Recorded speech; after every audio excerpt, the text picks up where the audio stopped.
miq, ju përshëndes nga studio e emisionit Fusion këtu në televizionin Blu TV, si çdo të premte në mbrëmje në këtë transmetim të drejt për drejt.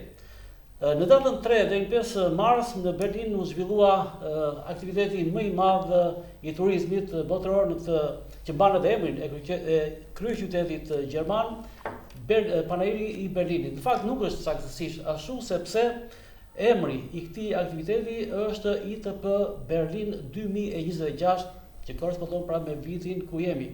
Fakti edhe kjo ka një shpjegim tjetër që lidhet me historikun e këtij aktiviteti të përmasave botërore, në fakt duhet të thënë më i madh në botë, që e ka piknisjen qysh në vitin 1822. Pra Panajiri i Berlinit me segmentet e veta është një portofol botëror me këtë kohështrirje që ka impakt të gjerë në fushat respektive. Dhe ITB Berlin është një nga 4 portofolet e këtij aktiviteti që është edhe ai pra ndër më të mëdhenjt në botë në fushën e turizmit, krahas një segmenti tjetër që ka të bëjë me javën e gjelbër, Gryne, Vogue, pra që është një nga markat e tjera të këtij Panajiri. Ndërkohë, kthehemi pra tek ajo që nisëm në fillim. Pra ITB Berlin 2026 ishte një aktivitet i cili pati ato përmasa nga cilat u përcoll në gjithë botën për impaktin që solli. Kjo jo vetëm për atë që për numrin e pjesëmarrësve dhe mënyrën e organizimit të këtij aktiviteti, por edhe për faktin tjetër sepse lidhet drejt për drejt me Shqipërinë dhe për më tepër me Vlorën. Në ITP Berlin 2026 ishte edicioni i dytë ku Shqipëria përfaqësohet pas atij përfaqësimi spektakolar të vitit 2025, ku Shqipëria u vendos në pjedestalin e nderit për shkak të asaj që u cilësua nga organizatorët si vend rikuperues i fluksit turistik dhe i dinamikës së zhvillimit të turizmit në harkun kohor prej vitit 2023 dhe në vazhdim. Ndërkohë që në vitin, pra në edicionin e këtij viti, në këtë Panajir Shqipëria u përfaqësua si një destinacion autentik mesdhetar me karakteristikat respektive që ngarkon ky emër dhe me konceptin e Albania All Senses, pra Shqipëria me gjitha ndjesitë, një mënyrë konceptimi që krijon vërtet një impakt shumë pozitiv dhe që pati johon pra tek organizatorët dhe të gjithë ata që vizituan pavionin e Shqipërisë. Ajo që na bën më tepër të ndjesh më tepër krenar është edhe fakti se Vlora në këtë Panajir ishte ndër pjesët kryesore, themelore e përfaqësuar pra nga Bashkia dhe aq më tepër nga Regina Group që pati pra impaktoi një interes jashtëzakonisht të lartë për atë çka përfaqësoi dhe për atë çka përbën Vlora me resurset e veta turistike. Pra kemi hedhur hapin e parë.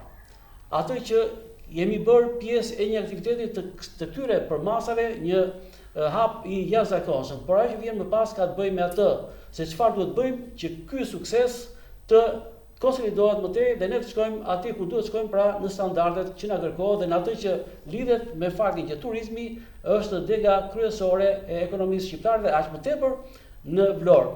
Për trajtuar këtë problem, për të qenë në atmosferën e problematikës që sjell dhe përcjell kjo gjë, ka ndërtuar këtë panel ku pjesë e cilit janë së pari Irena Toshkallari, kryetare e Bashkisë së Vlorës. Mirëserdhje Irena. Mirëse u gjeta. Vasil Bedinaj, kryetari i shoqatës operatorëve turistik të Jugut, njëkohësisht administrator i kompanisë Regina Group. Mirëserdhje Vasil. Faleminderit për ftesën tuaj. Kënaqësi. Mikel Sinqeria, Tiza Group, agjenci e njohur pra si operatore turistike. Mirëserdhje Mikel. Ndërkohë që në lidhje të drejt për drejt kam Brunilda Liçaj, lektore në Universitetin Aleksandër Mojsiu në Durrës, eksperte e turizmit. Mirëserdhje Brunilda. Faleminderit edhe për ftesën, mirë gjeta. Është kënaqësi që të kemi pjesë të këtij paneli për një temë kaq thelbësore, kaq interesante, kaq të rëndësishme për Shqipërinë dhe për Vlorën, sikundër është turizmi dhe që lidhet me një aktivitet që unë përmenda pra më sipër, pra me Panajirin e Berlinit, ITB Berlin 2026. Në këtë vështrimit tonë, doja ta filloj me ty për të respektuar dhe distancën.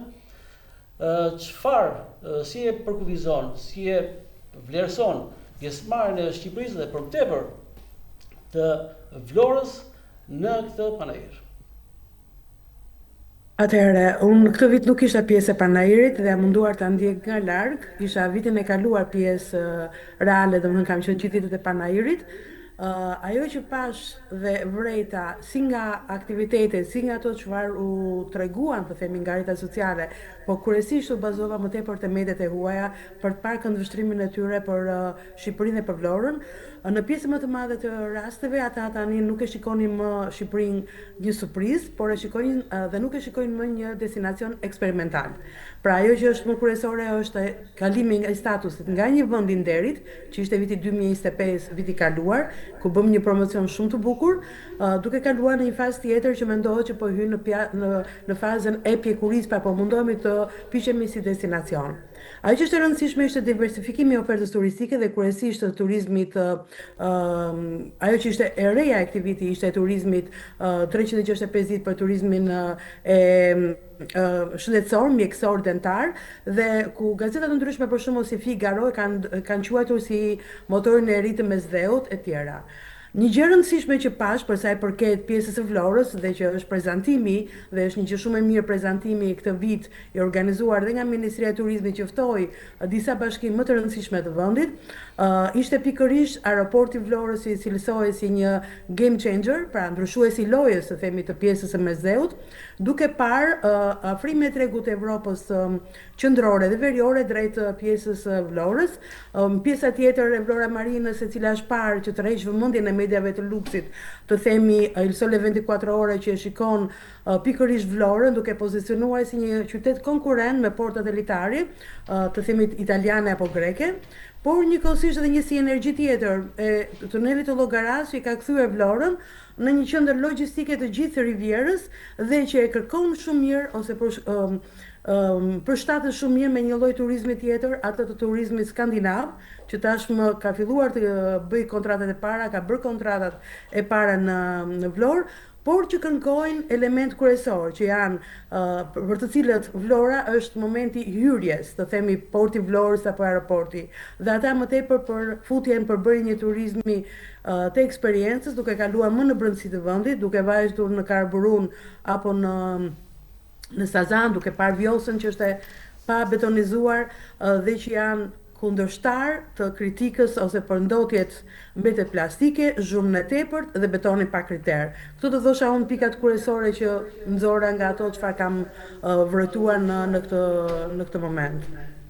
Atëre, për ta kaluar në një këndvështrim tjetër, nëse në prezantimin tim në piknisje të emisionit, pra bëra një saktësim. Pra vitin e kaluar në edicionin që mendoj ishte hera e parë që Shqipëria përfaqësoi në këtë aktivitet, Shqipëria u vendos në pjedestarin e nderit të këtij të panairit të Berlin ose ITB Berlin 2025. Ndërkohë si vjet pra u prezantua në një këndvështrim gjithëpërfshirës me atë përcaktimi si destinacion autentik i mesdheut, shef dallim dhe ku shikon anën pozitive të këtij përcaktimi. Pikërisht duke bërë autentiken, ishte pikërisht ajo çfarë kërkojnë turistët e huaj, autentiken, eksperiencën, originalet, shtëpitë e vogla karakteristike, borgjet e ndryshme, të cilat kanë gjërat origjinale larg plazheve, të themi, të cilat janë të njohura masive siç mund të jenë të Spanjës, dhe pse po vëmendja po drejtohet drejt Spanjës, por shumica e pjesës veriore nuk e pëlqejnë këtë lloj turizmi, pëlqejnë të turizëm autentik. Gastronominë, nordikët kanë filluar të pëlqejnë shumë vajin e ullirit të Vlorës, diskutohet pjesa e gastronomisë produkteve të detarisë, pra janë gjithë elementët që e vendosin të themi Vlorën në këtë moment në pjedestalin e turizmit shqiptar. Edhe pse kanë frikën e pjesës stafit të kualifikimit të stafit. Pra mund të kemi hotele me 5 yje, po varet me sa yje kemi stafin në hoteleve. Atëre, për të dhënë atë dinamikën e duhur të bashkëngjatimit këtij paneli, kalojmë tek i ftuari tjetër i misot, pra pjesëtar i panelit Vasil Bedinaj, administrator i kompanisë së njohur tashmë në të gjithë vendin, por jo vetëm, Regina Group, që ishte pjesëmarrëse në këtë panair, që përjetoi nga afër atë që ndodhi dhe u zhvillua, që përjetoi nga afër dhe pa nga afër interesimin e jashtëzakonshëm të vizitorëve të këtij panajiri, por edhe atë që vjen pas këtij momenti, pra sepse vijnë pikpyetjet të cilat lidhen me atë çka do ndodhi më vonë. Vasil, atëherë në këndvështrimin tënd, pra cila ishte ana pozitive, vlerësimi pozitiv i pjesëmarrjes së Regina Group, po edhe i Shqipërisë dhe i Vlorës sigurisht në panajirin ITP Berlin 2026. Edhe ishte viti i tretë, mund të them, që panajiri i Berlinit ka pasur vëmendje të veçantë nga i gjithë sektori i turizmit në qarkun e Vlorës, veçanërisht edhe nga bashkia. Nga viti në vit po e përmirësojmë atë punën tonë, prezantimin që i bëjmë jo vetëm subjekteve tona private, por ashtu si kemi thënë edhe herë të tjera që një turist i huaj, kur zgjedh të bëj pushimet, zgjedh shtetin, qytetin dhe pastaj është hoteli i fundit, se siç e tha dhe profesoresha, pavarësisht se sa hotel të bukur kemi secili nga ne, ka shumë faktorë të tjerë që ndikojnë se si e promovojmë këtë qytet. Këtë vit ka qenë shumë i kënaqshëm panajiri i Berlinit me prezantimin. Ajo që mund ta them që në fillim mos e harroj deri nga fundi është që nuk u ndjeva mirë unë dhe Irena, se të dy jemi ata që jemi në çdo panajir dhe bëjmë në të maksimum të promovojmë qytetin me haj sa kemi mundësi, por ana tjetër kemi edhe një pjesë të bashkë apo kolegëve të mi këtu në qark që ne neglizhojnë. Unë e kam thënë vit pas viti, në çdo kohë bashkë vizetojmë për sezonin që na vjen dhe më duket pak base edhe nuk i kanë mundësit apo neglizhenca për të marrë pjesë në panajire, mua më duket se është mënyra e gabuar për ta drejtuar një biznes. Pra kur thua neglizhim, ke parasysh pra mungesë interesimit ose mungesë dëshirës për të bërë pjesë të tilla aktiviteteve? Ne prej vitesh tashmë në 4-5 vjet e fundit Vlora ka qenë epiqendra e turizmit, duan apo s'duan. Ka qenë sepse kërkesat kanë qenë shumë të larta për akomodim dhe për të kaluar pushimet të tërësisë në qytetin e Vlorës. Dhe kur e shef që është ky interes, atëherë do të dalësh përpara dhe do ta presësh.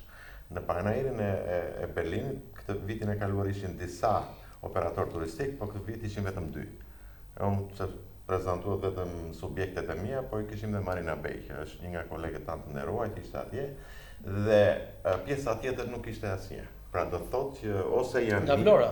Nga Vlora, po. Pavarësisht ftesës, kemi një grup të përbashkët të biznesit në qytet, bashkë me drejtues të bashkisë që dhanë njoftimin, por interesimi i tyre mbase dhe bashkia duhet kishte bërë më tepër për sa i përket mbulimit të disa kostove, sepse duhet të dimë që fillimi i sezonit është ai që është më i vështirë për të gjithë. Shumë subjekte kanë shpenzime për të bërë, për rinovime, për amortizime, për të bërë gati. Dhe po të ishte me një buxhet pak më të mirë bashkia për të mbuluar të paktën stendën dhe aty të mblidhshim, do ishte pak më mirë, por gjithsesi kjo nuk është. Kjo ishte kritik për bashkinë, besoj, ishte kritik. Jo, më lejon replikën. Më lejo të drejtën e replikës këtu, sepse pa diskutim që bashkia në pjesën dhe në sektorin e saj dhe në stendën, falë bashkëpunimit që patit me disa biznese që s'patën mundësi që të ishin pranishëm, ekspozoi ofertën e tyre turistike. Kështu që ishte një vend i dedikuar i bashkisë, në cilën në ditë ndryshme bashkia ekspozonte të gjithë ofertën turistike, jo vetëm për sa i përket hotelerisë, po dhe për sa i përket guidave turistike, për sa i përket produkteve lokale, pra bëri rolin e promovuesit të gjitha bizneseve që kishin pamundur që të ishin pranishëm fizikisht në panajër. Po, pa diskutim. Irena, por bashkia e bëri punën e vet, po thash si një detaj për t'i ardhur në biznesin, mbase të biznesi po të kishte shfaqur interes të mblidhshim, të shohim, të shikonim se si mund ta ndihmonim njëri tjetrin, pak bashkia, pak ne me njëri tjetrin, dhe përfunduam 2 subjekte atje që promovonin Vlorën dhe bashkia. Unë mund t'ju them, Marilla, që më ngeli në mendje, ky vit do të jetë vit që do të shënoj me 2 ngjarjet që kemi, njëra është negative, që është lufta që po ndodh, dhe tjetra pozitive është aeroporti i Vlorës. Atë në fakt aty do vim, por unë mendoj që të ngelimi ende tek ajo atmosfera e panajirit, sepse qytetarët janë të interesuar, audienca, ata që janë duke na ndjekur këtu, kërkesat për qytetin e Vlorës kanë qenë shumë të larta. Atëherë çfarë u tha konkretisht dhe vizitorët, sepse dihet tashmë, po të shprehemi në pjesën numerike për ta argumentuar më gjerë të aktivitet, dihet tashmë që ishin 100.000 operator ose subjekte nga 190 vende të botës. Jo dot, e gjithë bota ishte aty, e gjithë bota e turizmi, e gjithë oferta, e gjithë kërkesa ishte në pavionet e këtij panajri. Atëherë, në këto kushte, pra çfarë kërkuan, për çfarë u interesuan, si e shikoj, e njihnin apo nuk e njihnin Vlorën, si e mendonin. Pra detajt e kësaj natyre që për këto janë me interes. Patjetër që Vlora po njihet nga viti në vit, po njihet gjithësisht. Në qoftë se para disa vitesh flisim për një treg të caktuar siç ishte Evropa Lindore dhe sa shkonim takimet e para që kishim me shtetet e Europës Lindore. Tani takimet I bëjmë me të gjithë agjensitë prestigjioze të Europës. Pra, promovimi I Shqipërisë dhe I Vlorës në veçantë ka qenë gjatë gjithë kohës, vazhdon të jetë, por ajo që kërkesa nga ta shumë e lartë. Unë mund t'ju them që për sektorin e akomodimit, për dhoma hoteli, si mund ta quajmë. Pra janë me qindra kërkesa që ne na vinë, por disa prej hoteleve që kanë kapacitet e kanë ezauruar kapacitetin. Një pjesë e disa hoteleve të tjera vazhdojnë të mendojnë që sezoni hapet në qershor dhe nuk bëjnë asnjë përpjekje për të kapur këto kërkesa. Dhe ngelemi këtu ku jemi deri tani. Pra, si qytet jemi promovuar, që kemi rritur shkallën e shërbimit apo shkallën e infrastrukturës, patjetër që kemi bërë, se s'mund të vi një klient 2 herë 3 herë kur gjen atë që nuk pret. Kështu që për sa I përket të gjithë gjës jemi mirë. Na takon ne si operator turistik që tu dalin përpara kërkesave, I takon pushtetit apo bashkisë të bëj punën e vet ashtu siç është përpjekur ta bëj, po ka shumë punë për të bërë, se e mira s'ka fund, siç themi. Dhe këto dy gjëra që përmenda pak më parë, aeroporti dhe se e di që ka kohë për të folur për punën e luftës, por është një moment decisiv që luftrat janë asnjëherë mirë. Por në luftë disa pasurohen, disa varfërohen. Disa gjejnë mundësi, disa nuk gjejnë mundësi. Për ne kjo është një mundësi. Unë dëshiroj ja të tregoj një detaj që situatës në lidhje me edhe Irena besoj e ka parë detajin, por unë e pash që sa hyra ditën e parë, para se të shkosh në pavionin e Shqipërisë, ku është pavioni jonë I gjithë Shqipërisë atje. Unë shkoja pak më herët apo takimin që kisha B2B, më ndodhte që të kaloja dhe në pavionin e lindjes mesme. Në vitin e kaluar, apo 2-3 vjet e fundit, kaloja në pavionin e lindjes mesme, ishte një luks. Me njerëz pa fund, promovime pa fund, dhe ta merrte atë gjën ku jemi ne dhe ku janë këta. Këtë radhë kisha një takim, se kisha më re, më iku nga mendja për momentin apo për ditën, nga ngarkesa lufta dhe vetë po shkroja në telefon dhe në një moment ngrita kokën, thash po këtu pse bosh. Dhe pash tabelat që ishte Turqia, që ishte Egypti, Dubai, Abu Dhabi dhe nuk ishte asnjë të prezantonte ofertat e tyre. Ishin disa që do të thotë që në fund të gjës I gjitha I numër turistës që shkojnë në atë anë, këtë vit do të kërkojnë një treg tjetër. Dhe tregjet e tjera janë 4 tregje, është Greqia, Shqipëria, Italia dhe Kroacia. Për çfarë arsyesh pra janë 80%, nuk kam pasur kontakt edhe mbas përfundimit të panairit me agjensitë që bashkëpunoj, për lindjen e mesme janë anulluar 80 deri në 90% të rezervimeve. Pra imagjino se sa është fluksi I shqiptarëve që shkojnë në Turqi. Turqia e ka pasur diku te 60 Turqi. Është bërë stop. Ato oferta të Libukin nuk po shikon asnjë që të përfitoj, sepse nuk di se çfarë do bëhet. Se Libukin është e pagove, do ta marrësh, do ta paguash dhe ke tënden. Edhe nuk e kanë sigurin të gjithë ata që do mendojnë për Turqi, që do jetë në rregull Turqia apo s'do jetë. Po Dubai, Abu Dhabi, Egypti, të gjitha këto vende që edhe qoftë edhe tregu shqiptar që I preferonte nuk do të shkojnë atje, do të shkojnë diku tjetër. Atëherë cilët janë ata që duhet të përfitojnë nga këto gjë, nga kjo gjë. Unë I selektoj midis ky treg do të ngelet në fund midis Shqipërisë dhe Greqisë. Kroacia nuk do të përfitojë sepse ka shumë lart në çmime, në shërbime, është me raporti 1:3, nëse një turist I harxhon 100 euro në Vlorë, në Kroaci do harxhoj 300 në ditë. Ne jemi aty me Greqinë, Greqia kapacitetet I ka pothuajse si çdo vit. Është në kapacitet e 90-95%, nuk e di se sa mund të hapet. Ku Chelsea tani? Chelsea është aeroporti I Vlorës, çelësi kësaj gjëje. Do thotë kemi dy momente. Së pari njëherë kemi atë janë shumë të ti indirekt le të nënkuptoje një element që kishte të bënte me çmimet. Pra ne për shkak të çmimeve në raport me Kroacinë jemi më të favorizuar për të përfituar nga ky fluks. Nga ana tjetër kemi Greqinë e cila është atje ku është. Por nga ana tjetër shtove punën e mungesës së aeroportit të Vlorës. Pra kemi unë mendoj që do bëhet, unë do mendoj që do bëhet ta zërojmë këtë është shumë e ndjeshme kjo, unë e di që do ta bësh në fund ti. Aeroporti nga informacionit, unë dua të flas për këtë gjë. Aeroporti nga informacioni i fundit që kam, jemi në kontakt të përditshëm. Ndërkohë Brunida dhe mund të ndryhysh, nëse ke nevojë për ndryrën. Po ka në informacion më të mirë na japi me zi presim. Nuk ka ditë që ne mos të interesojemi. Dhe informacioni i fundit që është që unë besoj që ky është reali, është midis datës 10 dhe 20 qershor. Pra për fillimin e fluturimeve në aeroportin e fluturimeve thjesht vit të muaj parë. 30 ditë që i parë do të jetë. Unë se dia sepse nuk që nga certifikimi i sinjalistikës të aeroportit që nga me kontrol, hajta kontrollojmë sot dhe funksionon, duhet të instalohet kompjuteri, një aparatur atje që matë për 30 ditë gjithë sensorët e gjitha këto të alarmeve, duhet të rritë 30 ditë pastaj të ta certifikoj. Kje regjistron të gjitha. Unë prej kësaj javësh po bëj kam nisur për të zhvilluar një mision që lidhet me aeroportin e Vlorës, besoj do të arrijë. Pra, kemi dy momente, unë uroj shumë që kryeministri jonë është i godet këto dhe kam shumë shpresë që do ta godasi dhe këtë radhë. Si është bëri disa goditje të mrekullueshme në pandemi që të gjithë ranë edhe ai e ngriti, hapi bëri tokë ai siç e kishte dhe mendoj që pavarësisht se kam shumë për të folur, po më kam shpresë që do ta godasë edhe këtë. Presim nga sepse nuk është puna që të presim të vitë data 20 qershor, duhet të shpallet data.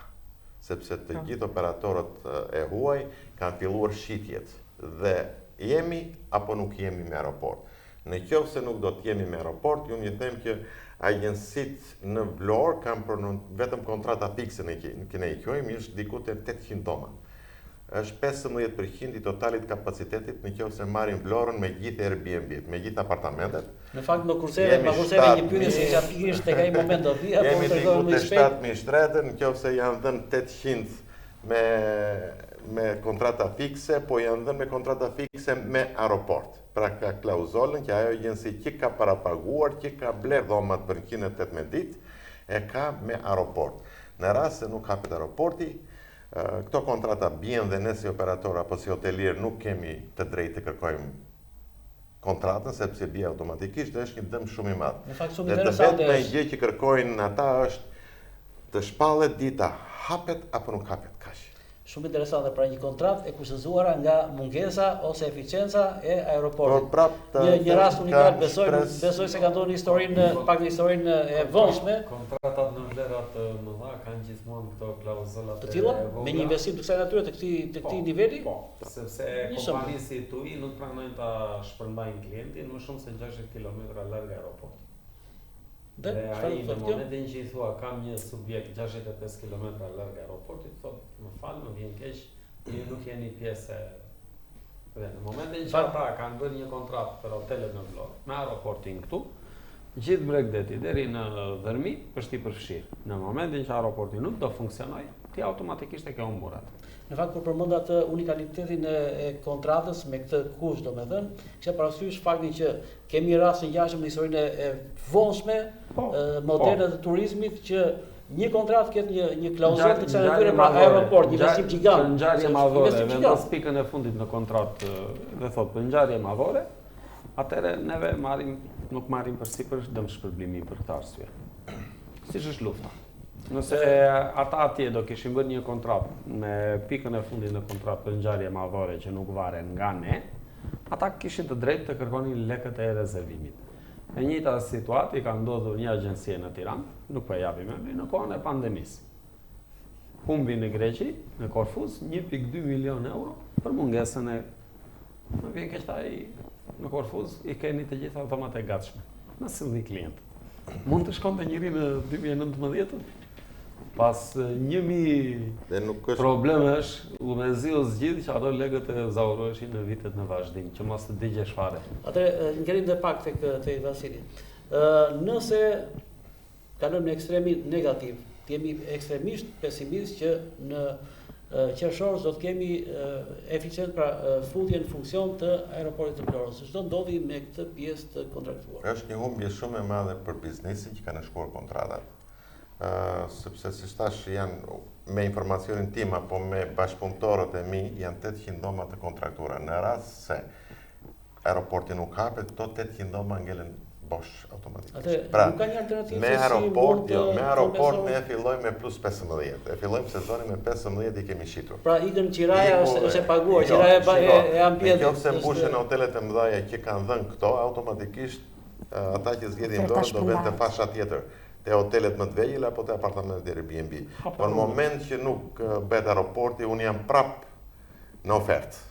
Që do thotë? Që do thotë që duhet të bëj çmos që ti mbush me ulje çmimi me oferta nga më të ndryshme që ta kompensoj atë rënien të asaj kontrate, se s'mund të mbaj ato pa bosh. Kontrata asaj natyre që përmendi dhe Nikeli, nëse se një elementi të bie kontratat që kanë firmosur për këtë vit, thash janë 800 dhoma, disa hotele, jo vetëm dhomat e kompanisë time, por janë disa hotele që janë kontraktuar nga e njëjta agjenci që kanë aeroportin të përfshirë. Sepse nuk është vetëm në hoteli, janë organizuar transferta, ti do bëhen me autobus, distancat, orare, zinxhiri gjithë. Pra në rast se nuk unë s'dua ta besoj që nuk do të hapet aeroporti, sepse informacionet që kemi marrë është që do të hapet dhe dua ta besoj atë gjë, por është edhe detaj tjetër që ajo që tham pak më lart që nëse në tregun turk apo në tregun e lindjes mesme janë një numër i caktuar që kanë pronotuar nëpër agjenci turistike, 90% të rasteve agjenci turistike nuk i rimbushtojnë, nuk i kthejnë lekët mbrapa kur ndodh një luftë.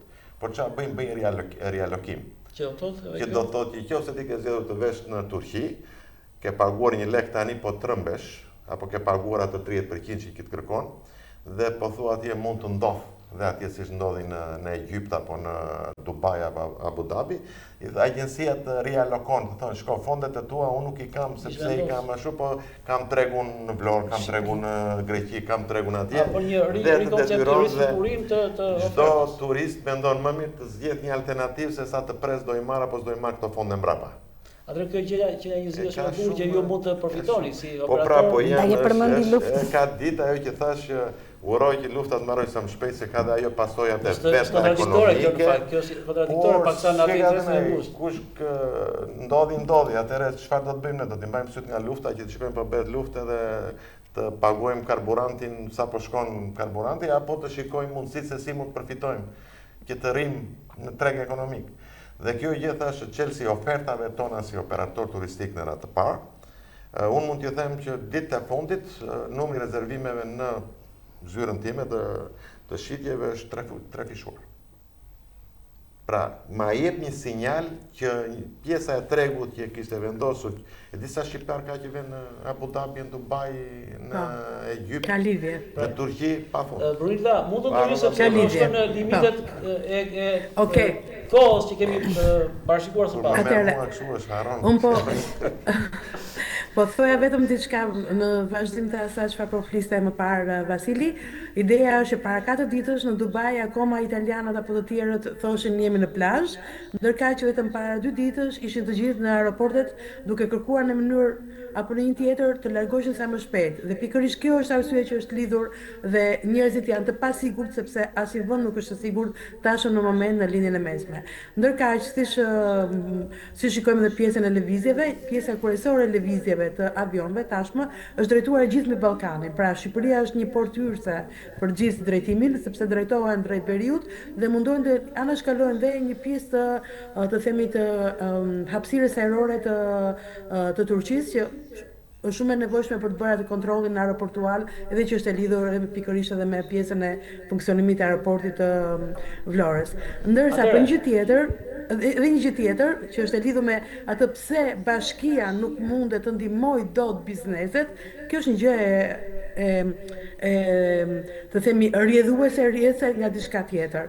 Nëse do të arrihet që gjithë bizneset të mund të pagojnë atë taksën e shtretërve vit për vit, bashkia do të jetë e mundur në bazë të nuk e di sa shtretër ka tashmë Vlora, por duke siguruar nga 1 euro për shtet, shifër Vasili pak më lart, numri i shtretërve. 7.000 euro e tha për pjesën e tregut nëse jenë linja terrore. Nuk e di se sa është numri tamam i shtretëve në Vlorë, por duke parasysh që Durrësi po arrin tek 20.000 shtretër, të themi, pa llogaritur, domethënë duke llogaritur dhe Airbnb-t, atëherë do të them që imagjinoni se sa lek mund të mblidhen pikërisht nga kjo taksë, dhe nëse kjo taksë do të përdorej, atë do të ishte një mundësi shumë e mirë për biznesin shqiptar për të marrë pjesë në panajire.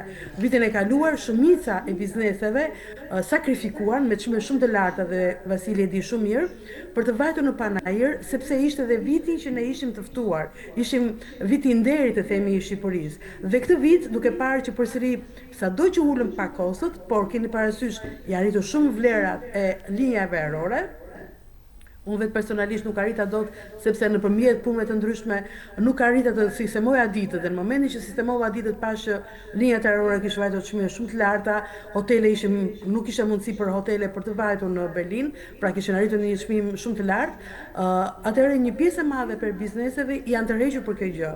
Pra nëse do të jetë një organizim punaj që të themi teton nëntor, duke grumbulluar bizneset, duke dhënë që 1% e asaj takse që mblidhet për territorin të kalojë pikërisht për marketimin e Vlorës, jo vetëm në Berlin, por në Londër, në Paris, në Hollandë, në pjesën skandinave, në pjesën, domethënë në të gjitha ato panajire që mendohet mund të vinë turistët e aventurës, atëherë do të jetë shumë mirë. Kemi parasysh që edhe me Vlora Marinën, Vlora Marina po shikohet si një konkurrent i fortë i Brindisit dhe i Korfuzit për vitet 2026-2030. Jatet e Italisë, një pjesë të Pulas, më thënë po kalojnë këtu, sepse Pula dhe Kroacia i ka rritur shumë çmimet e ankorimit të jahteve, dhe e cila do të ndihmojë përsëri për pjesën e Vlorës, por të gjithë ata kërkojnë shërbime, të gjithë ata kërkojnë produkte, eksperiencë, kërkojnë autenticitetin. Profesor, nëse më lejon, më tepër se sigurisht që çështja e formalizimit të sektorit të turizmit është një sfidë që e kanë gjitha bashkitë që janë në proces zhvillimi, por më tepër atë çfarë doni të cekni dhe me zotin Bedini, më tepër se sa çështja e mungesës financiare për të marrë pjesë në panajir është mungesa e dëshirës dhe vullnetit për të qenë pranishëm pavarësisht diskutimeve që patëm si me shoqatën edhe me bashkinë për të krijuar mundësitë. Panajiret ndonjëherë paragjykohen thjesht si ekspozita, por në të vërtetë panajiret janë shumë më shumë se sa thjesht ekspozita. Në panajire tregohet një eksperiencë, vendosen kontakte të reja, tregohet një destinacion turistik në shumë dimensione. Çka do thotë, në rastin konkret Bashkisë Vlorë, ne u përpoqim që në të treja ditët e panajirit të kishim një tematik të ndryshëm në atë vendin e dedikuar të stendës tonë. Një ditë folëm për produktet artizanale dhe për kulinarin. Një ditë folëm për ofertën turistike të operatorëve dhe sigurisht ajo që ishte dita më e rëndësishme për prezantimin edhe përpara antarëve të parlamentit Bundestagut gjerman, ishte investimet dhe turizmi qëndrueshëm që ofron qyteti Vlorës. Sikurse përmendi dhe profesorja, ne u ndalëm në 4 pika të ndryshme që janë kapilarët, shtyllat, në të cilat do të krijojnë mundësi jo vetëm për turistin, por mbi të gjitha për investitorët që të afrohen në qytetin e Vlorës. Atëherë, Brunilda, dhe një pyetje tjetër, në vijim të asaj diskutuam pak më lart, në kushtet e një perspektive pesimiste në zonën e lidhjes së mesme, në Iran dhe në vendet që kemi përpranë në shat, vendet që kemi përmendur janë pjesë e drejt për drejt e konfliktit. Cila do të ishte perspektiva e turizmit tek ne, kam parasysh pra sezonin e këtij viti? Unë shikoj Vlorën e shoh Vlorën kur e qendër, me shumë kërkesa, uroj mos arrisin shumë çmimet e për shqiptarët, sepse do ketë një fluks kërkesash për të ardhur në Vlorë, jo vetëm nga Shqipëria, por dhe nga vendet e tjera të cilat nuk do të preferojnë tani të vënë në vendet e lidhjes së mesme, por duke pasur një fluks të lartë, kam frikë se do fillojmë dhe të kemi rritjen e çmimeve dhe kjo do ndikojë për vitet e ardhshme. Ne tashmë kemi një fluks, të themi një kategori turistë shqiptar apo të huaj të cilët preferojnë Greqinë në raport në pjesë duke bazuar në raportin cilësi çmim. Dhe nëse ata do të vinë këtë vit, do të shikojnë çmime të rritura në krahasim me atë çfarë mendonin, perceptimin, atë do të jetë pak negative. Pra do të kemi një turizëm inteligjent të themi për këtë vit, sepse kërkesa do jetë. Unë mendoj që gjithë sektori i turizmit është i vëmendshëm për sa i përket çmimeve. Dim nuk shes asnjë hotelier një shërbim pa e studiuar tregun se ku është. Mund të themi që edhe ata të vejlit nuk është se bëjnë një studim të tregut rajonal, po bëjnë studim të tregut lokal njëri tjetrin. Pra nëse një subjekt e shet një dhomë hoteli X, edhe ai arri aty afër X. Konkurenca e vogël. Kërkesat e diskutuam pak më lart që kërkesat janë të larta për sa i përket vlorës. Besoni apo jo, kemi pasur agjenci që unë i kam refuzuar. Kemi pas agjenci që kanë kërkuar në për subjekte të tjera, por sot punojnë. Çfarë janë këto agjenci? Të ndryshme. Ka filluar që nga Anglia. I kishim për të parë që u tentua të futesh tregu izraelit, që kishim kontakte, kontrata të shkruara, por nuk dim që do ndodh me tregun izraelit. Hajsa donim që të futesh si treg, është viti i tretë e ka filluar në Durrës me një numër të kufizuar, por ne nuk kemi pasur vlorë. Dhe ky ishte viti i parë që do të kishim tregun izraelit. Në fakt kam një informacion që në një resortet vjet në Vlorë pati një numër të vogël, një lloj bumi në thonica i vogël i turizmit nga Izraeli. Këtë vit u rrit kërkesa nga Izraeli, por po të rriqe prapë. Gjithsesi ka tregje tjera, ka tregu anglez. Po nuk e di çfarë do ndodh me linjat e avionëve për shkak të konfliktit, jo për shkak të çmimeve. Thash më parë, shko, unë i kam studiuar dhe ne i studiojmë të gjithë si hotelier studiojmë çmimet e tregut. Nuk krahasohen çmimet e Shqipërisë me asnjë treg tjetër. Jemi minimalisht gjysma e tregut. Është statistik. Në Shqipëri një turist harxhon kaq, në Greqi harxhon kaq, në Kroaci harxhon kaq dhe ne jemi te gjysma e çmimit që paguajmë. Çfarë na penalizon infrastruktura dhe shërbimet e tjera që e lodhin një klient. Mos ta fragmentarizojmë bisedën. Pra jemi në dy pika kyç. Një, të përfitojmë nga konflikti i lindjes së mesme, janë me miliona që shkojnë atje nga marsi deri në fund tetorit. Shpresojmë që me punën tonë, me ofertat që do të nxjerrim ne, dhe me aeroportin të thithim qoftë edhe 2% të këtyre milionave, të i fusim në tregun tonë, por thash që është aeroporti ai që Chelsea, dhe shërbimet pastaj që nëse ai 2%, 3% që fitojmë për shkak të kësaj, ta bëjmë 2 fish apo 3 fish vitet e ardhshme të ty, sepse një turist i Arabisë Saudite nuk e shkon mendje të vinë në Shqipëri, por shkak të këtij konflikti do ta mendoj që është edhe ky treg. Pra është një lloj zgjedhjeje e imponuar? Po thuajse edhe ne kur duam të bëjmë diçka që se kemi në mendje, por kur na imponon diku apo na sugjeron dikush, themi hajde ta mendojmë. Atëherë ta marrim si sugjerim. Sikur të bëjmë një fotografi perceptues të një turisti nga Arabia Saudite apo nga Emiratet e Bashkuara apo nga Katari, po përmend këto vendet e lidhjes së mesme. Çfarë karakteristika ka një turisti nga këto? Nuk ka asnjë ndryshim sepse tregu evropian apo tregu i Amerikës apo gjithandej nuk janë ato çmime që zgjedh ti për të ikur nesër në Abu Dhabi. Janë ofertat që ata blejnë një vit para, 6 muaj para dhe janë të njëjta çmime ata që mund të paguajnë në Shqipëri. Do thotë që i përkasin turistit kategorisë elitare apo turistit të mesme? Elitare as pretendojmë ta kemi edhe për unë e ti jo njerë, po të shohim brezin tjetër, mos e presin ata turizmin elitar, por është një fashë të caktuar që e ka atë buxhet, thjesht shkon atje, po me atë buxhet mund të vijë në Shqipëri apo mund të shkojë edhe në Greqi. Pra nuk është një klientel 100% high.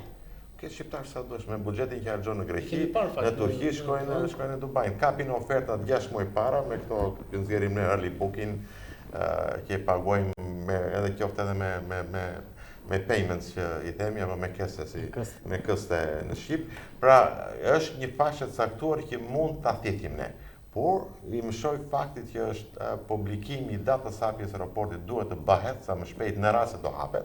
Nëse vendosur që do hapet, duhet thotë që do hapet në këtë datë që t'u japësh mundësi ti tërheqësh. Dhe pastaj është pjesa tjetër që na takon totalisht ne ta bëjmë këtu.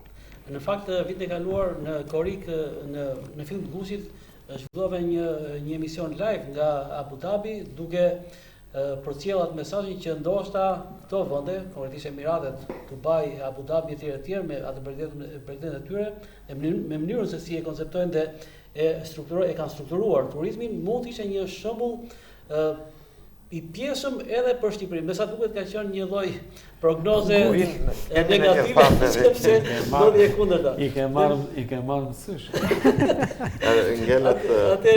Atëherë Mikel, në këndvështrimin tënd është reflektuar duke kërkuar ndjes. Jo, më vjen keq. Sepse ka dhe pjesë e dytë për të bërë gati.